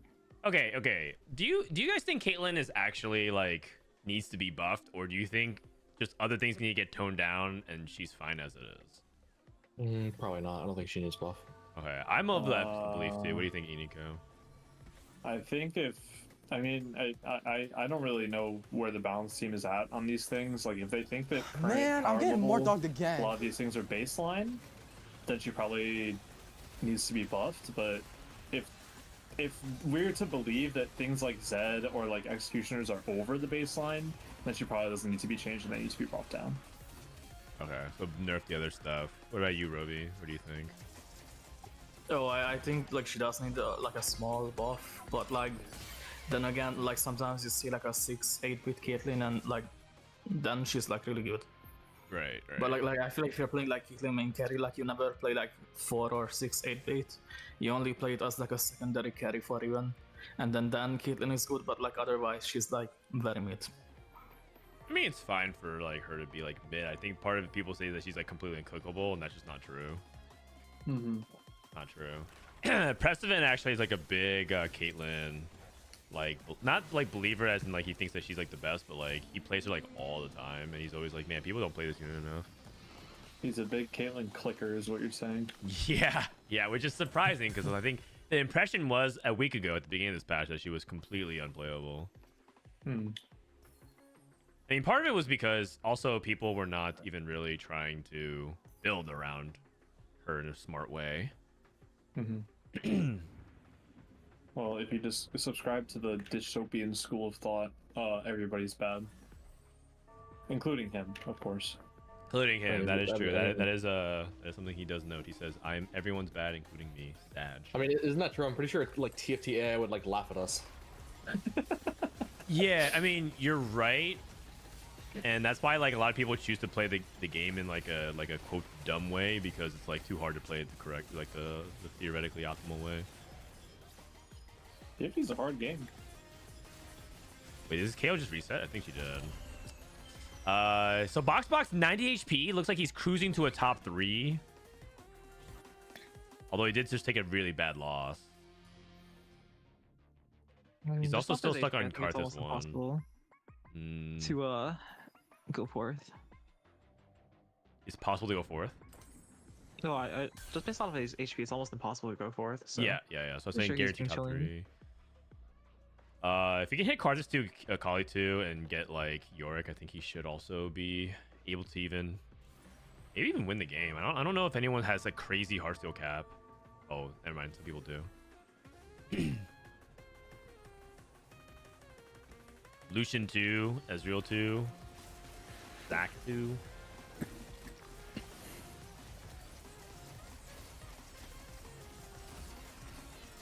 Binary airdrop. Well, it looks like the binary player is winning here. That Zac's done. Binary balance? Question mark? I mean, he's also playing Caitlyn carry still this late into the game. Not really. Very close though. Very, very close. Look at this HP.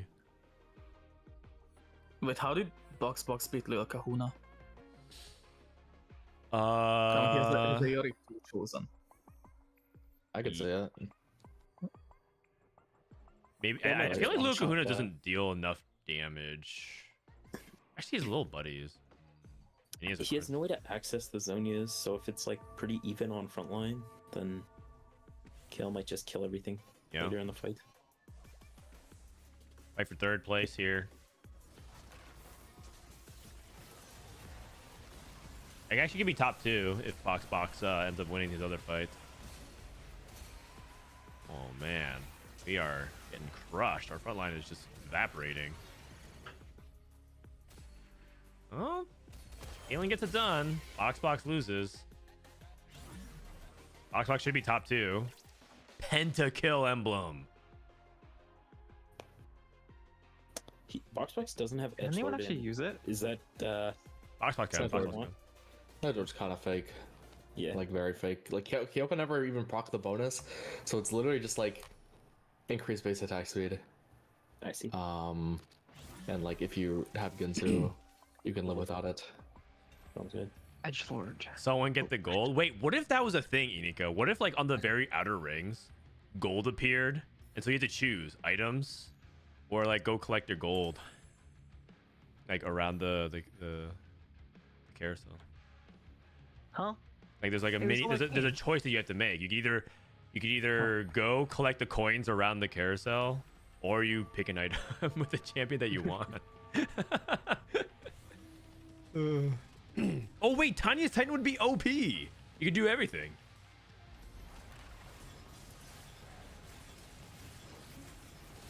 Okay, so we here have the box. Zed onto the back line. Zhonya's popped. And now Kayle has like a second or two. Wait, he's out of damage. Oh, he got the bug. Doesn't matter. Too much scaling. Okay, I'm playing Zhonya scale every game. I mean, it looks pretty damn good. Is the stats on Zhonya's Kayle really good? And it's just flew under the radar for me. Probably, yeah. I mean, I could see it. Zonya's on Rage Play Champ, yeah. With Final Ascension. Yeah. Okay, text in the Olaf so he gets bruisers. Ghost fights. Okay, so let's watch this other fight. Text out the York to maybe not bug if that's what it causes it. No one knows. Yeah, we don't understand the bug, so don't ask us to explain it. All we know is that there's a bug involving with Rageblade on Kayle, and she basically resets her stacks. This Ezreal player is so strong. And then like what even adds like more to the confusion is that there's also like a completely secondary bug that is just like pure visual. So it's like right. It's like the visual superfan bug that's been since the beginning of the set, right? Rageblade Lucian, Rageblade Kayle, XYZ. Oh, it doesn't stack? Or wait, what? No, there's a visual bug on like all the stacking superfan items that like it sometimes just doesn't show the stacks, but it works. But the Kayle one is like something completely different. Yeah. The Kayle one doesn't work, right? Yeah. But like she also has the one where it's just visual, so it's hard. Yeah, she has both. There's this right here. What's happening, right? No, but wait, what? No, this it's one I'm pretty visual. sure It's is the real bug. This one is visual. Yeah, that's what I'm saying. There's like a visual aspect of it. No, but isn't it the super fan one that doesn't stack? Or no? Yeah, it's two different ones. You just saw the No, but the super fan item wasn't the one that wasn't stacking. We don't know, man. That's the thing. We're trying to explain it, but like we have no idea. Yeah, I mean we gotta keep you guys guessing, you know. That is true. No, he doesn't play Diego too. Oh, more 3? I mean, what do you play Viego to over on this board? Bruiser, I think. You think so? I feel like the Bruiser kind of nice, especially with all this like more 3 Nico 2 front line.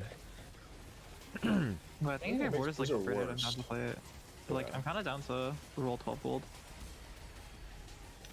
Oh, I don't know if we win. Oh, so that Wait, stopped the we stacks popped right Zhonya's there. yet? Like. Wait! Okay. Oh, Zhonya amazing. still looks like it fucks hard. I don't think he got the bug. He didn't get the bug. He didn't get the bug. Man, that's That crazy. is crazy. That is crazy. That is crazy. Okay. Oh, Zhonya amazing. still looks like it fucks hard. I don't think he got the bug. He didn't get the bug. He didn't get the bug. Man, that's That crazy. is crazy. That is crazy. That is crazy. Like. So that Wait, stopped the we stacks popped right Zhonya's yet? there. Like. Okay.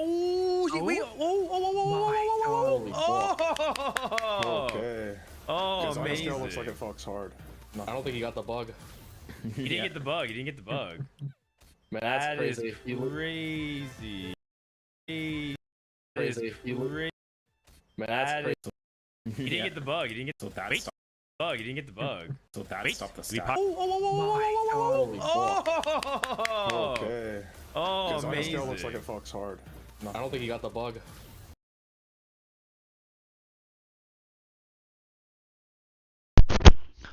Okay, she keep calling every single night.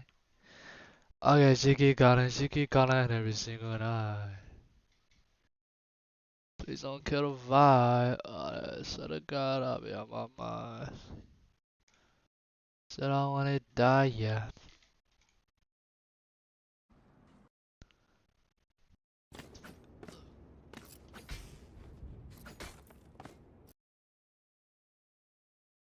No, not this drift.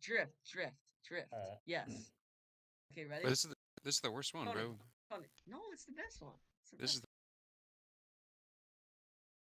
Keep coming, keep coming. Are you single? Oh, okay. Could you do me the biggest favor? So, my boyfriend just like cheated on me. Yeah, and I want. What age does your ideal man have to 25. 49. No, I'm kidding. Let's do like 20. be? 20 to what? 26. What race? Any. Any race? Oh, yeah. Even Asian? Yeah. I don't discriminate. I love them all. Have you ever dated an Asian? 49. No, I'm kidding. Let's do like 20. 20 to what? 26. What race? Any. Any race? Oh, yeah. Even Asian? Yeah. I don't discriminate. I love them all. Have you ever dated an Asian? Oh, yeah. He was 26. Yeah, money? Yeah. What's the minimum height that he has to be? 5'10".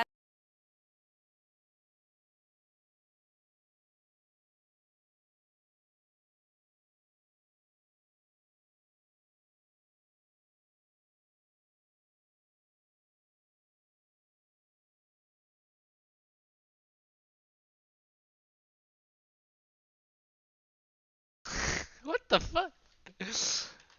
Nah, Fruit, they did what they supposed to. Dropped them to a knee like you was supposed to.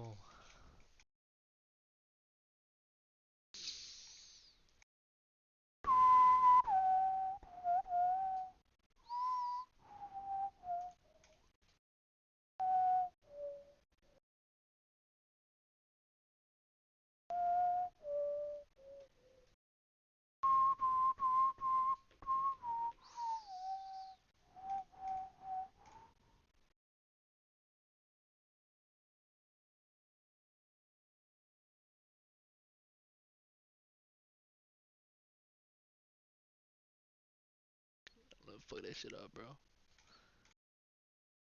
Said I wanna die, said I wanna die, no, not alright, what's the right?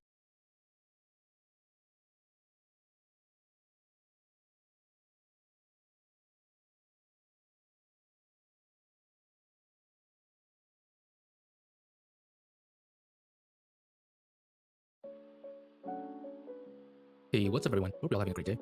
So you've probably already heard that there's been an alleged leak of the Season 9 patch notes. As one would expect, it's generated a lot of discussion amongst the community, and so of course I wanted to join in and share some of my thoughts as well. Keep in mind though that we're still quite far away from the Season 9 update, so even if they're real, there's no guarantee that the patch notes are complete, and there's of course no guarantee that there won't be further changes. Maybe this is all a big conspiracy, and Blizzard secretly leaked the patch notes ahead of time intentionally just to see how the community would react. That's probably not the case, but regardless, it's been quite fascinating to see the reaction of the community. Out of everything that we do see in the patch notes, there's a lot of interesting things to discuss. In particular, I wanted to go over what I think are the large implications to the core gameplay of Overwatch as a whole, as well as how these changes might affect certain heroes. There's one hero in particular that I fear might become problematic, but I'll talk more about that later. I've taken a look at the entire leak, and from what I can understand, I would say that the very high-level description or general goal of the patch, assuming it's real, seems to be three things: increase the value of dealing damage in general, decrease the value of healing, and decrease the power of burst damage. Just looking at the notes, I would say that the actual changes themselves look like they should in theory accomplish these goals, but as there's so many changes coming at once, it's difficult to really tell how. I would say that the very high-level description or general goal of the patch, it's difficult to really tell how everything is going to play out. There are so many large-scale changes that it's essentially Overwatch 2 Part 2, or as some would say, Overwatch 3. But the way I like to see it is that Season 9 is the real Overwatch 2, and what we've been playing for the last year is the Overwatch 2 beta test. The patch seems to be an attempt to finally rebalance the game to hopefully better fit the 5v5 format. It's as if we're redistributing the stats of some hypothetical 6th player to the entire team, and reevaluating some of the changes that have already been made because of the change in format. If the leaks are real, I think the changes will have an effect that rivals that of the removal of the second tank. There are 4 distinct global changes and 1 role-specific change that completely shifts the identity of the damage role. Let's first talk about what I think is the least interesting of the 4 global changes, which is that every hero's ult cost is going to be increased by 10%. Intuitively, this should have the effect of slightly slowing down the game and reducing the frequency of those high-impact moments when ultimates are used. Heroes with very strong ultimates tend to be balanced with higher ult costs, and a flat percentage increase across the board affects these kind of heroes disproportionately, which means that, relatively speaking, heroes with weaker ultimates are favored by this change in comparison. This puts more of an emphasis on the general core gameplay loop. As more heroes have released, strong teamfight designing ultimates have become more common, and without the presence of a second tank, they're also significantly more decisive. This has the effect of reducing the game to just a matter of who has the ultimate, where both teams just take turns ulting, and you never get a chance to encounter a real teamfight. This is quite a significant change if you happen to main a hero that doesn't have a very strong ultimate ability. As expected, the previously announced global self-healing passive is mentioned as well, and as predicted by many people, it doesn't really seem like it's going to be all that substantial. The passive heals at a rate of 20 health per second after 5 seconds of combat, and I can't imagine it being very useful in the context of a teamfight. The one situation where it could make a difference is when you win a team fight but both of your supports have died. The self-healing passive allows you to better capitalize on the one team fights by allowing you to more easily play objectives without needing to wait for your supports to get back from spawn. Getting into the more interesting details, the first big change we should talk about is the global projectile size buff, which means that most heroes, even hit scan heroes, are now going to be slightly easier to aim with. Functionally, this change translates to most heroes dealing more damage in general, since real damage output is proportional to the accuracy of the player. Conversely, this also means that we're now going to be taking more damage in general as well.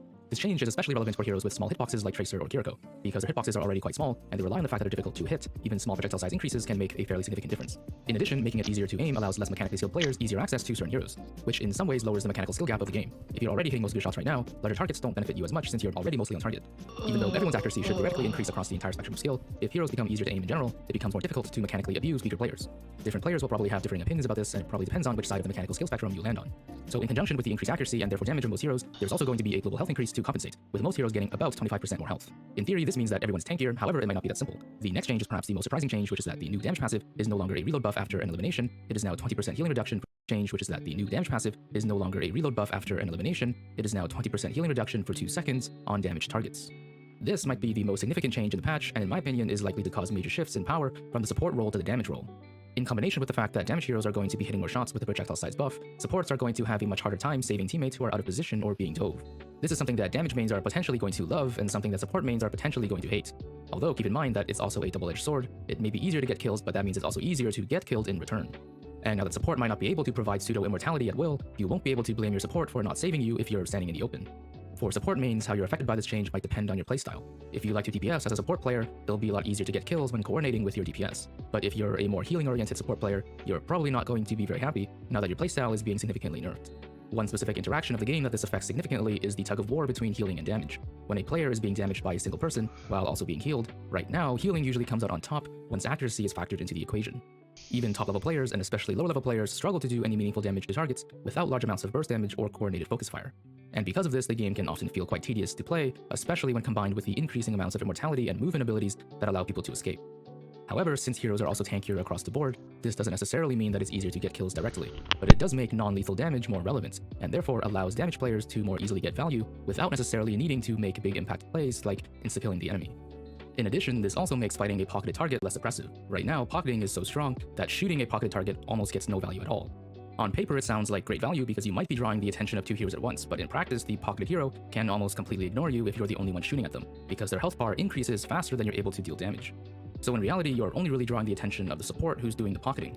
One could make the argument that the right move in this situation would be to simply switch to a different target, but at the same time, the support can also just switch to pocketing the person you've switched to. This results in a relatively lame gameplay loop, at least in solo queue, where nothing dies unless either someone makes a mistake or someone makes a big play. If both teams are evenly matched, health bars have a tendency to never go down, and any play that doesn't directly result in an instant kill feels like a misplay rather than just a suboptimal play. To put it more clearly, Overwatch is a game about trading resources, where both damage and healing are 2 opposing resources that often get traded. When healing is too strong, we can say that it's functionally more expensive to do 1 HP of damage than it is to do 1 HP of healing, and because of that, any damage that doesn't result in a kill is a necessarily bad investment. With the introduction of an anti-heal passive, it's less likely that supports will be able to keep up with the damage output coming from the enemy team over time, and so there's a more natural and guaranteed progression of teamfights even if both teams are evenly matched. What this means for supports is that a healing-focused playstyle won't get nearly as much value as it does now, and you will be incentivized to contribute damage or at least some other form of utility in order to get the same amount of value. This will probably translate to support being a slightly more difficult role to play in general, and so my prediction is that if this change proves to be true, is that support isn't going to be quite as popular as it is right now. As a side effect, because the anti-heal passive is applied as a flat percentage, it disproportionately affects supports with high healing outputs. This means that supports with lower healing outputs are going to be relatively stronger in comparison. Undoubtedly, this significantly affects the power dynamic between so-called healers and DPSs. For much of Overwatch 2, support has been cited as being the best role for climbing, but the damage role might be taking over that title in Season 9. Right now, the one situation in which damage is the better return on investment is in the case of burst damage and one-shots. If you can deal lethal damage faster than a healer can react, then healing becomes an entirely irrelevant consideration. However, for a long time now, high amounts and high frequencies of burst damage have been cited as a primary issue of the game. Especially with the removal of a second tank, angles and space have become more difficult to contest, and as a result, burst damage in its various forms occurs with higher frequency. In addition, the removal of a second tank also means that the value of a kill itself increases significantly, because each player composes a higher percentage of the team's total resources. This means that the inherent luck and randomness of one-shots have a much higher impact on the outcome of teamfights, which in general is seen as a bad thing for a competitive game. That's not to say that certain one-shot heroes don't take skill, but due to 5v5, the ability to roll the dice more often combined with the increased value of hitting a lucky shot means that it's become a rather annoying problem. Getting one shot before you or your team can react is naturally not a fun experience for the victim, but even from a design perspective, I think one can argue that the concept of frequent one-shots is unfitting for a game like Overwatch. Unlike tactical shooters where insta-kills are a natural part of the design philosophy, Overwatch gameplay centers around teamfighting and the methodical and continuous trading of resources. As such, when you introduce too many methods to bypass this process, it conflicts with the identity of the game. This is what the global health increase is meant to address. With the higher amounts of health, the effectiveness of burst damage is reduced because the proportion of the health bar it affects is comparatively smaller. Therefore, the effort it takes to reach a threshold where you can assassinate a target is increased, which should in theory reduce the frequency of insta-kills. Keep in mind that the problematic nature of burst damage doesn't just include literal one-shots. On paper, the only heroes currently capable of literal insta-kills on a single damage instance are Widowmaker and Hanzo. But the 200 HP breakpoint is relevant for a lot of heroes in the game, and the change from 200 to 250 changes a lot of things, assuming that most heroes stay the same. In case you don't know what a breakpoint is and why it's important, a breakpoint just refers to a numerical value at which the outcome of an event changes significantly. In Overwatch, this usually refers to the outcome of whether or not a hero dies as a result of a specific thing. For example, we can look at the event of Roadhog hooking, shooting, and meleeing a target. If this combo does less than 200 damage, which it currently does, the target doesn't die and has a chance of getting away. If it does more than 200 damage, the target dies, and so the number 200 is a significant so-called breakpoint for the balance of a hero like Roadhog. Here's a quick list of some of the most important things the HP change affects. Mei can no longer 2-tap with a headshot and body shots, Junkrat can no longer kill with a direct hit and a single mine, Kiriko can no longer 2-tap at all even if she hits 2 headshots, Baptiste can no longer 2-burst unless he hits 5 out of 6 shots to the head, which is very unlikely due to recoil, Zenyatta can no longer 2-tap to the head with Discord Orb, Cassidy can no longer 2-tap at all and requires 4 shots to the body, which is quite significant considering he only has 6 shots per mag, Ashe can no longer 2-tap with a headshot and body shots, Soldier 76 is significantly less likely to get a kill without reloading, Tracer can practically no longer one-clip at all, Roadhog is significantly less likely to one-shot even if he hooks into a pigpen, Reinhardt can't kill with 2 fire strikes, and perhaps the most important of all is that Hanzo can no longer one-shot with a headshot. And of course we can't forget to mention that Genji's dash plus a swing of Nanoblade no longer gets a kill either. Basically, with the breakpoint change from 200 to 250, many of the things that can take you by surprise and or happen randomly can no longer kill you, assuming you're at full health, which should improve the feeling of consistency and predictability of the game, particularly for non-tank mains. There is, however, one hero that I mentioned I was concerned about at the beginning of the video, and that hero is Widowmaker. Widow's headshot is not affected by the change from 200 to 250 because her headshot does 300 damage. In the context of a game where everyone is tankier and most heroes have lost their 1-taps and 2-taps, retaining a one-shot potential is especially important. Although Widow has lost the ability to kill in 2 body shots and her one-shot range is slightly shorter, in the right hands, Widow is potentially going to be even stronger, and by extension, even more annoying to deal with than she is now. It's difficult to predict precisely how the health buff impacts the meta, but in general what's likely to happen is that burst damage is nerfed, and because of that, any form of sustained damage is stronger by comparison. And for damage heroes, sustained damage is even more effective because of the anti-healing passive. Poke and dive TPSs both have a good opportunity to be the ultimate winners in the meta. It's hard to say which one will come out on top, but I think there's good arguments for both. Poke heroes are able to reliably and consistently apply the anti-healing effect from range, and are now not at risk of being one-shot from unexpected angles. The effect on dive heroes is a bit more difficult to predict. On the one hand, they also benefit from the anti-heal, which could make it more difficult to deny their engagements, and they also more easily benefit from the self-healing passive. But on the other hand, the health increases make it more difficult to catch people off guard. My prediction, assuming the patch is real, is that Poke will probably be the playstyle that comes out on top, at least in the context of solo queue.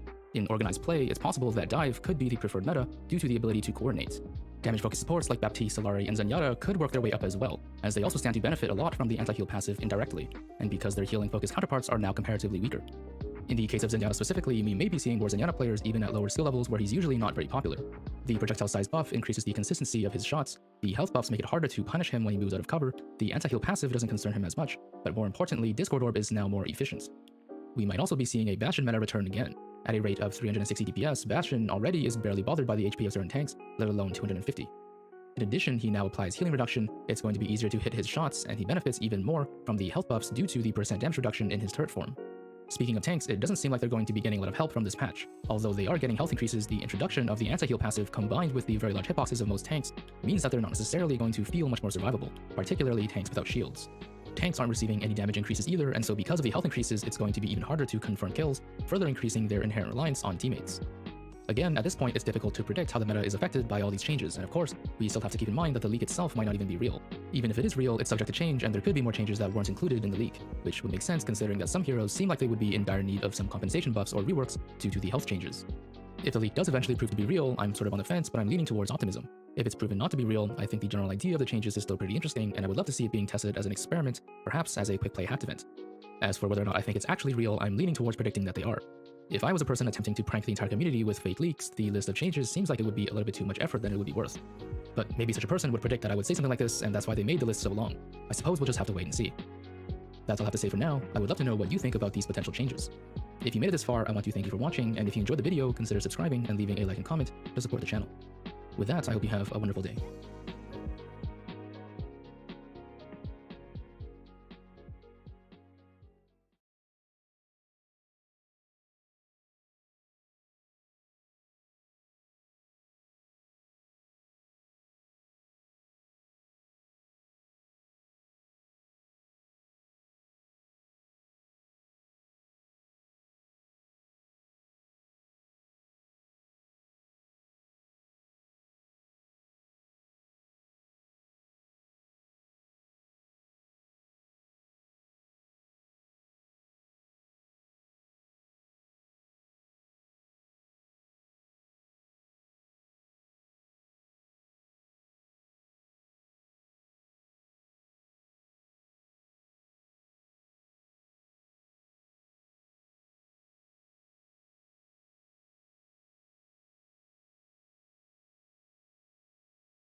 Overwatch players can agree on a few things. The character design's cool, Circuit Royale sucks, and the game has some incredibly frustrating mechanics.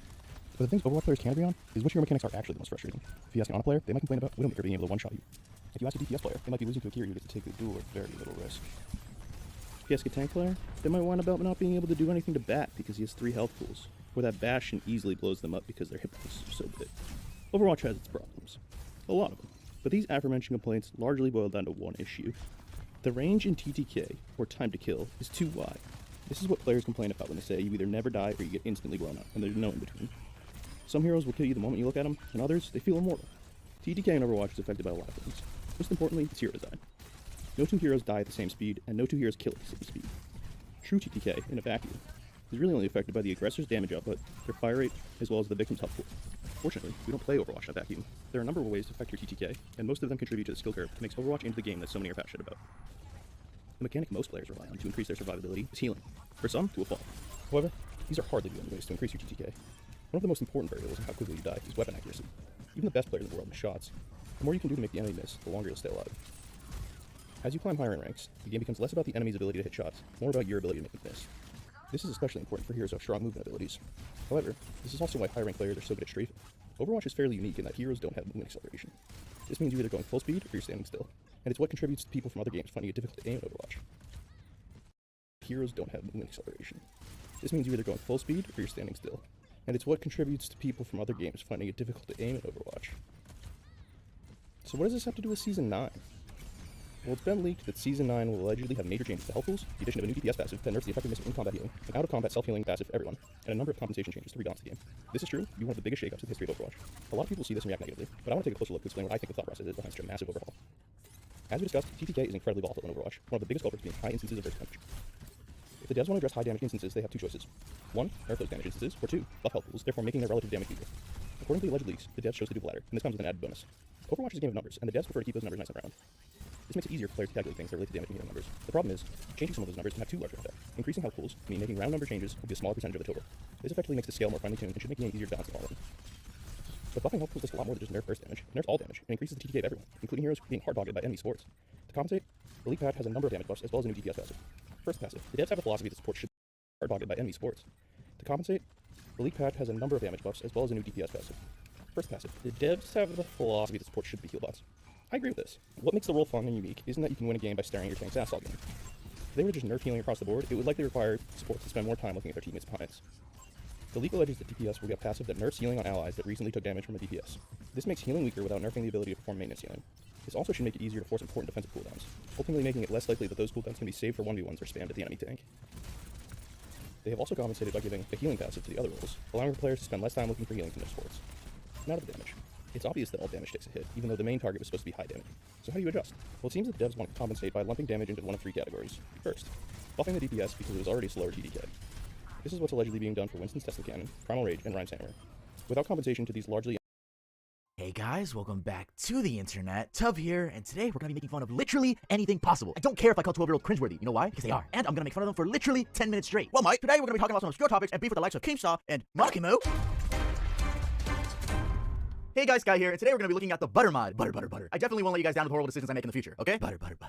Hey guys, welcome back to another video. I do want to say thank you to the new subscribers. The TikTok surgery video is blowing up, like, it's going insane. So seriously, thank you guys so much. We got a great start to 2024. I've been calling 2024 2021 V2 because I blew up in 2021, and I want to have another blow up. And we're almost at 2 million subscribers. We've been gaining a lot. You've been on TikTok or Twitter. We got some 2 million subscriber specials planned. And before we do get into the video, I do want to let you guys know that I have a music video coming out on Valentine's Day. So it'll be a premiere for Hachiko. The song's already out, but yeah, I feel like I should promote my song if I want it to do good. But anyway, that's enough about me. You guys saw the title. You guys saw the thumbnail. Today we're gonna be talking about where are OG YouTubers. And I actually went ahead and asked on my socials, specifically on my YouTube community tab, and I included a slideshow of specific YouTubers. And you know, some people were like, these aren't OG YouTubers. Where's Jenna Marbles, Smosh, Tyler Oakley? And like, I heard y'all. Okay, that's gonna be in another video. This is for all my, I guess, younger people, that 2016 era where those YouTubers are now our OGs. But don't worry for the older people. I got y'all with the Ray William Johnson, Jenna Marbles, Smosh. I got y'all. Don't even worry. That'll be another video. There are some really OG YouTubers like from that era in this video because I wasn't planning on making 2. But yeah, I'm rambling now. Let's get started with the video. Hey guys, I quickly want to give thanks to Arup for sponsoring this video. Arup flavors water through scent. Yes. Look at that. you guys here. A guy who, at his YouTube peak, had just a little shy of 5 million subscribers and who nobody would have thought would end up fading into oblivion almost like he never existed. And what's interesting with Leafy, whose real name is Calvin Lee Vale, is that he went from an OG beloved YouTube creator to being banned on almost every single platform. But this was all a doing of his own. I mean, it was literally him 100% orchestrating his downfall. Actually, let's start there, where he is now. Searching through the usual popular online platforms, YouTube, Facebook, Twitter, Twitch, etc., it's obvious that he's not really active anywhere. That also goes for newer, less popular platforms like Rumble. And while on these platforms it's kind of hard to tell where he went, I did find a bit of information on his Instagram. His last post there is this screenshot, which is basically a suspension of his Twitter account at about 903,000 followers. That post was made on September 21st, 2023, and the caption is, "See you in 6 months to 5 years when I get unbanned off one of these websites again. Thank you for all the support and money." Yeah, that just suggests that he took a break from the internet, involuntarily of course, and will come back if he's ever unbanned. Now, if you've never heard of Leafy is Here and don't know why he was famous, well, it's pretty straightforward. He blew up while creating content, basically harassing other creators, and was walking too close to the fire when it came to YouTube. So much so that YouTube ended up banning him twice. Yeah, he got banned 2 times, the second one being a permanent ban. And YouTube was just one of the platforms that did away with him. Obviously, we just saw that he posted a screenshot of him being banned on Twitter, so yeah, he was banned on Twitter 3 times. Once on April 2021, then in September of 2022, and then in September of 2023. So then the question comes along, how does one person get banned so many times? Well, like I mentioned before, it's just down to harassment. Actually, this article by The Verge captures the whole thing really well. It states that within a period of 90 days, Leafy violated YouTube's harassment policy that included, quote, cyberbullying, including malicious insults and name-calling based on someone's appearance, gender, or orientation. Also, we're talking full-blown harassment here. The dude had no limit. For example, in 2016, when he was at his peak, he made fun of YouTuber Brendan Mitchell of the channel Wet Movie 1, who has a learning disability, telling him he, quote, looked like he went through 5 different strokes. In the video, now re-uploaded on a different channel by a third party, he really goes into it, adding stuff like, he looks like sadness. He looks like he's just given up. And I can't decide if he's creepy as fuck or just goofy as shit. I believe you get a sense of what his videos were like. He also did them to a lot of creators, including one named Tommy NC2010, mocking his appearance and behavior despite the guy being autistic. That Leafy video was so damaging that Tommy later responded, saying that he was getting death threats from Leafy's followers. Hello, folks. I'm having a difficult time right now because some people are threatening my life, threatening my family, and all I wanted to do on and on about this because Leafy's harassment reached all crevices and nooks of the internet, including trans/LGBTQ communities. However, one of his hits that stood out were his attacks on Pokimane. A clip of it still exists online, again, re-uploaded, and it's pretty brutal. He attacks her content style and looks, all through even saying, I'd watch Jake Paul vlogs before Pokimane. I'd watch Gabe before Pokimane. He went on to make 3 other videos about her and also doubled down on the mockery on his now banned Twitter account. Specifically, he took this photo of her without makeup and used it to degrade her looks. He apparently made it his profile picture at some point and also called her less attractive than any average person on Twitch. Anyway, Leafy started streaming on Rumble, which still is a streaming service, but it really fell off. Just like Kick is still on, but it's like it has such a bad reputation, which is why I actually ended up moving to Twitch. Like I couldn't take being on Kick, you know, like every Kick clip that comes up on my Twitter feed is negative, and I just didn't want to be associated with that. Anyway, it's not about me. If you want to watch my Twitch streams, go ahead and follow that. And he was almost banned on Rumble, and the dude doesn't even post there anymore. He also revealed what he looks like nowadays. Leafy is an interesting case because it seems like whenever he comes back, people still flock to him, even if it's for the wrong reasons. And I don't doubt he'll make his way back to the internet when everyone least expects it, but that time is not now apparently. I don't know. I'm willing to put a bet that he comes back this year, maybe late this year, but I'm willing to bet he's gonna do something this year. I guess we'll just have to wait and see. Grade A Under A. Next up is Grade A Under A, an OG who left his fans not only craving for more of his content, but also reliving the 106 videos he had made by the time he quit. He made a bunch of animated rant videos which were loved by many. He would complain about the most random topics, and his funny voice made it worth the watch. But where is job, or I should say normal job, but the internet treating him as some sort of rare animal, which is what I'm doing too. There have been other speculated sightings of him around. Like, we're talking about these people like they're Sasquatch. Someone on Reddit claimed he made a Telegram account then disappeared. That was just 2 months ago. A month earlier, someone still on Reddit claimed to have asked him why he stopped uploading, and apparently Grade replied with just, my crazy Russian hacker. What's up, everybody? Welcome back to my laboratory, where safety is number one priority. That is one of the most iconic YouTube intro lines. Crazy Russian hacker. Real name, Taras Vladimirovich Kulikov. Now, this guy used to have an insane number of views back in the day, talking of the 2014 to 2018 era, but then sort of dropped in viewership drastically. And when I say insane views, I really mean that, because if you check his videos from that time, 2014 all the way to 2017, he would easily get over 1 million views per video, with a lot of the videos getting close to the 10 million view mark. His main channel even got 10 million subscribers about 6 years ago. He was just killing it. Also, he was probably the most consistent gadget reviewer at that time, doing everything from sharpening a chainsaw, testing weird things from Amazon, playing with liquid nitrogen, and trying out dog gadgets to military ready-to-eat meals. And a little known fact is that Crazy Russian Hacker was actually his second channel. His first one, Origami768, was from 2009 and still exists, though rebranded as Taras Cool. Now, that first channel, Taras Cool, was actually quite successful with over 3.6 million subscribers and just about 1 billion views. In the rebrand, which happened long ago, he shifted it from origami tutorials to unboxings, reviews, and vlogging kind of content. His main channel, however, Crazy Russian Hacker, has always been a mixed bag of reviews, vlogs, experiments, etc., which makes it hard to tell exactly what happened for the views to drop that much, and that was towards the end of 2018. His views went from in the millions to now not even being able to touch 100K. And actually, that answers the question of where he is now. He's still on YouTube, but he sadly is struggling with views. It's also unclear whether he has any other projects going on, respect for other cultures and religions. They were kept in that environment, isolated from the world, and they knew that in order to get out, they would have to be the quote devil. Eventually, something had to give. She stepped out. Essentially, she points out that she was scared to stand out for what was good, like defending against homophobia, and when she turned 25, she decided it was enough. I would be alone. Never had an experience with making friends outside of my siblings. Bart Baker. Next up is Bart Baker. Some of you guys may not know who this person is, but we'll just start with where he is now and then go back to why he blew up. So, where is Bart Baker? Well, based on a video that he made in August of 2021, he should be in America. I'm saying should because I'm not 100% sure, but in the video, he said he wanted to move back to America because he missed his family and friends and hadn't been able to go back and forth between the US and China. Then, besides moving back, he's been trying, or at least tried, to promote an NFT token on his TikTok. His Instagram and Twitter are cool for the most part, with his Twitter bio suggesting he doesn't, quote, do social media anymore anywhere. And I have to emphasize the crypto bit because he also mentioned in his WTF Happened to Me video saying that he was obsessed with it and it was taking up all his time. He even went on to list some crypto coins related to the carbon credits industry that he was investing in. Now, if you don't know, last month I made a video on influencers promoting crypto scams. So I was just a bit curious about what became of these tokens he was so confident in back in 2021, but not curious enough to try to track all of them. What I did find out though was that Sonar Ping has sort of come back up in value just this month after depreciating throughout the whole of 2022. That's absolutely not financial advice, just in case anyone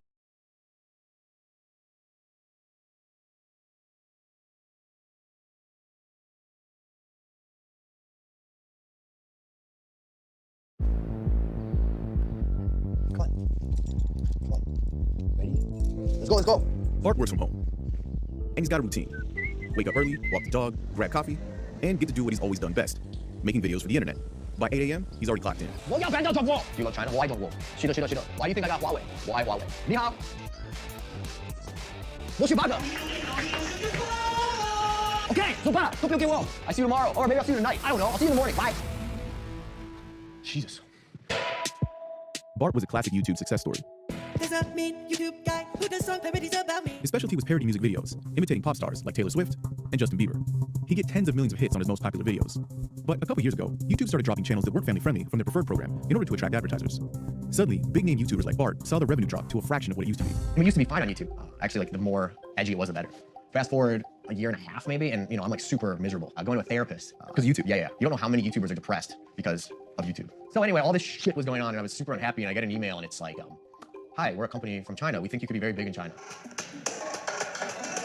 I gotta listen to the song they sent me, and then I have to translate it, and then I have to record it, then I have to shoot the video, then I have to edit it. So this is rough translation. Usually it just doesn't make any sense. So I have to totally change it all. How do you change it? I put the Chinese into Google Translate, and then I have to make all the words rhyme. So that's what fans are into. That's what got the accounts really popular. The world is passing by, the tide is rushing. How much of this are you able to do when you don't actually know what's being said in Chinese? Oh, it's all. I don't know any of it. Red dust are rolling. Red dust. You get that a lot red dust in these lyrics. Everyone in China is so nice. Everyone I meet. Bart's YouTube videos used to involve huge crews with expensive cameras and massive budgets. But now that he switched to China, it's just Bart and an iPhone. How do I say that? Whoa. When you got scouted by this company in China, what was it that they liked about you? They said that the first thing they do is look at how you look. What do you think they're looking for? Well, with a Western person, I mean, blonde hair helps. This isn't even my real hair color. This is dyed. I dyed my hair the day before that video got 30 million views. And then that video hit so hard. How much of the success in China do you think can be attributed to the fact that you're white? A small amount to start. A good amount to start, actually. No matter what, a lot of Bart's fate in China is in the hands of his new manager, a 26-year-old who goes by Super B-Tai online. He's got nearly 10 million followers himself. He runs a company that specializes in pumping out content that goes viral on Chinese social media. Hey, do you put these on Douyin Kuai too? Yeah. Really? Yeah, 他们自账号有90万粉丝，90万。 What makes you decide this guy? I can make him a hit here. 这个其实很难说了。像巴德的话，我们跟他一开始合作的时候，说实话也没有觉得他有多突出的亮点在。他说长得帅吧，也没有就是很帅对吧？可能有一点吧。那时候他 YouTube 有1000万粉丝，我可以拿他这个1000万粉丝，我去可以找我们抖音上的一些人跟他合作。这是我在抖音上买的那个硫磺手工皂。And those brand partnerships are how Super B-Tai and Bart would make their money. But in order to be brand friendly, Bart's got to be China friendly. China, you're awesome. This one's for you. And some of Bart's biggest hits so far are patriotic songs about China. Do you ever worry that Bart might say something politically that would get you and him in trouble that he just doesn't know that's wrong yet? 我有担心啊，我很担心啊，因为我怕他哪天非常火了以后，中国的人把他的 YouTube 的视频拿过来，巴德可以在网上宣传要抽大麻，这是他自己一个个人问题了。不是个人问题，这是你们公司的问题吧？他这个个人问题会影响到我的公司问题，所以很危险。我有担心啊，我很担心啊，因为我怕他哪天非常火了以后，中国的人把他的 YouTube 的视频拿过来，巴德可以在网上宣传要抽大麻，这是他自己一个个人问题了。不是个人问题，这是你们公司的问题吧？他这个个人问题会影响到我的公司问题，所以很危险。 Grace, resentment, life and death by a few can be seen. That was okay. You're trying to hit the ing at the end? I'm just Is trying that to sound more like passionate. That one sounds passionate. Is Bart replaceable? 我觉得我们还是有能力能把很多外国人做得很火。对，如果他们会说中文，我能把他们做到几千万粉丝都有可能。如果他不努力的话，我们很多想法给他。 或者给其他的 YouTube， 他们可能都没法去做，那就没法成为一个 hater 了。对，我觉得最主要是他喜欢中国这个市场，然后一旦他努力，他执着。And all that hard work might just pay off for Bart. He's all in. He's even moving to China this week. Bet my youth on destiny. Let the present honesty.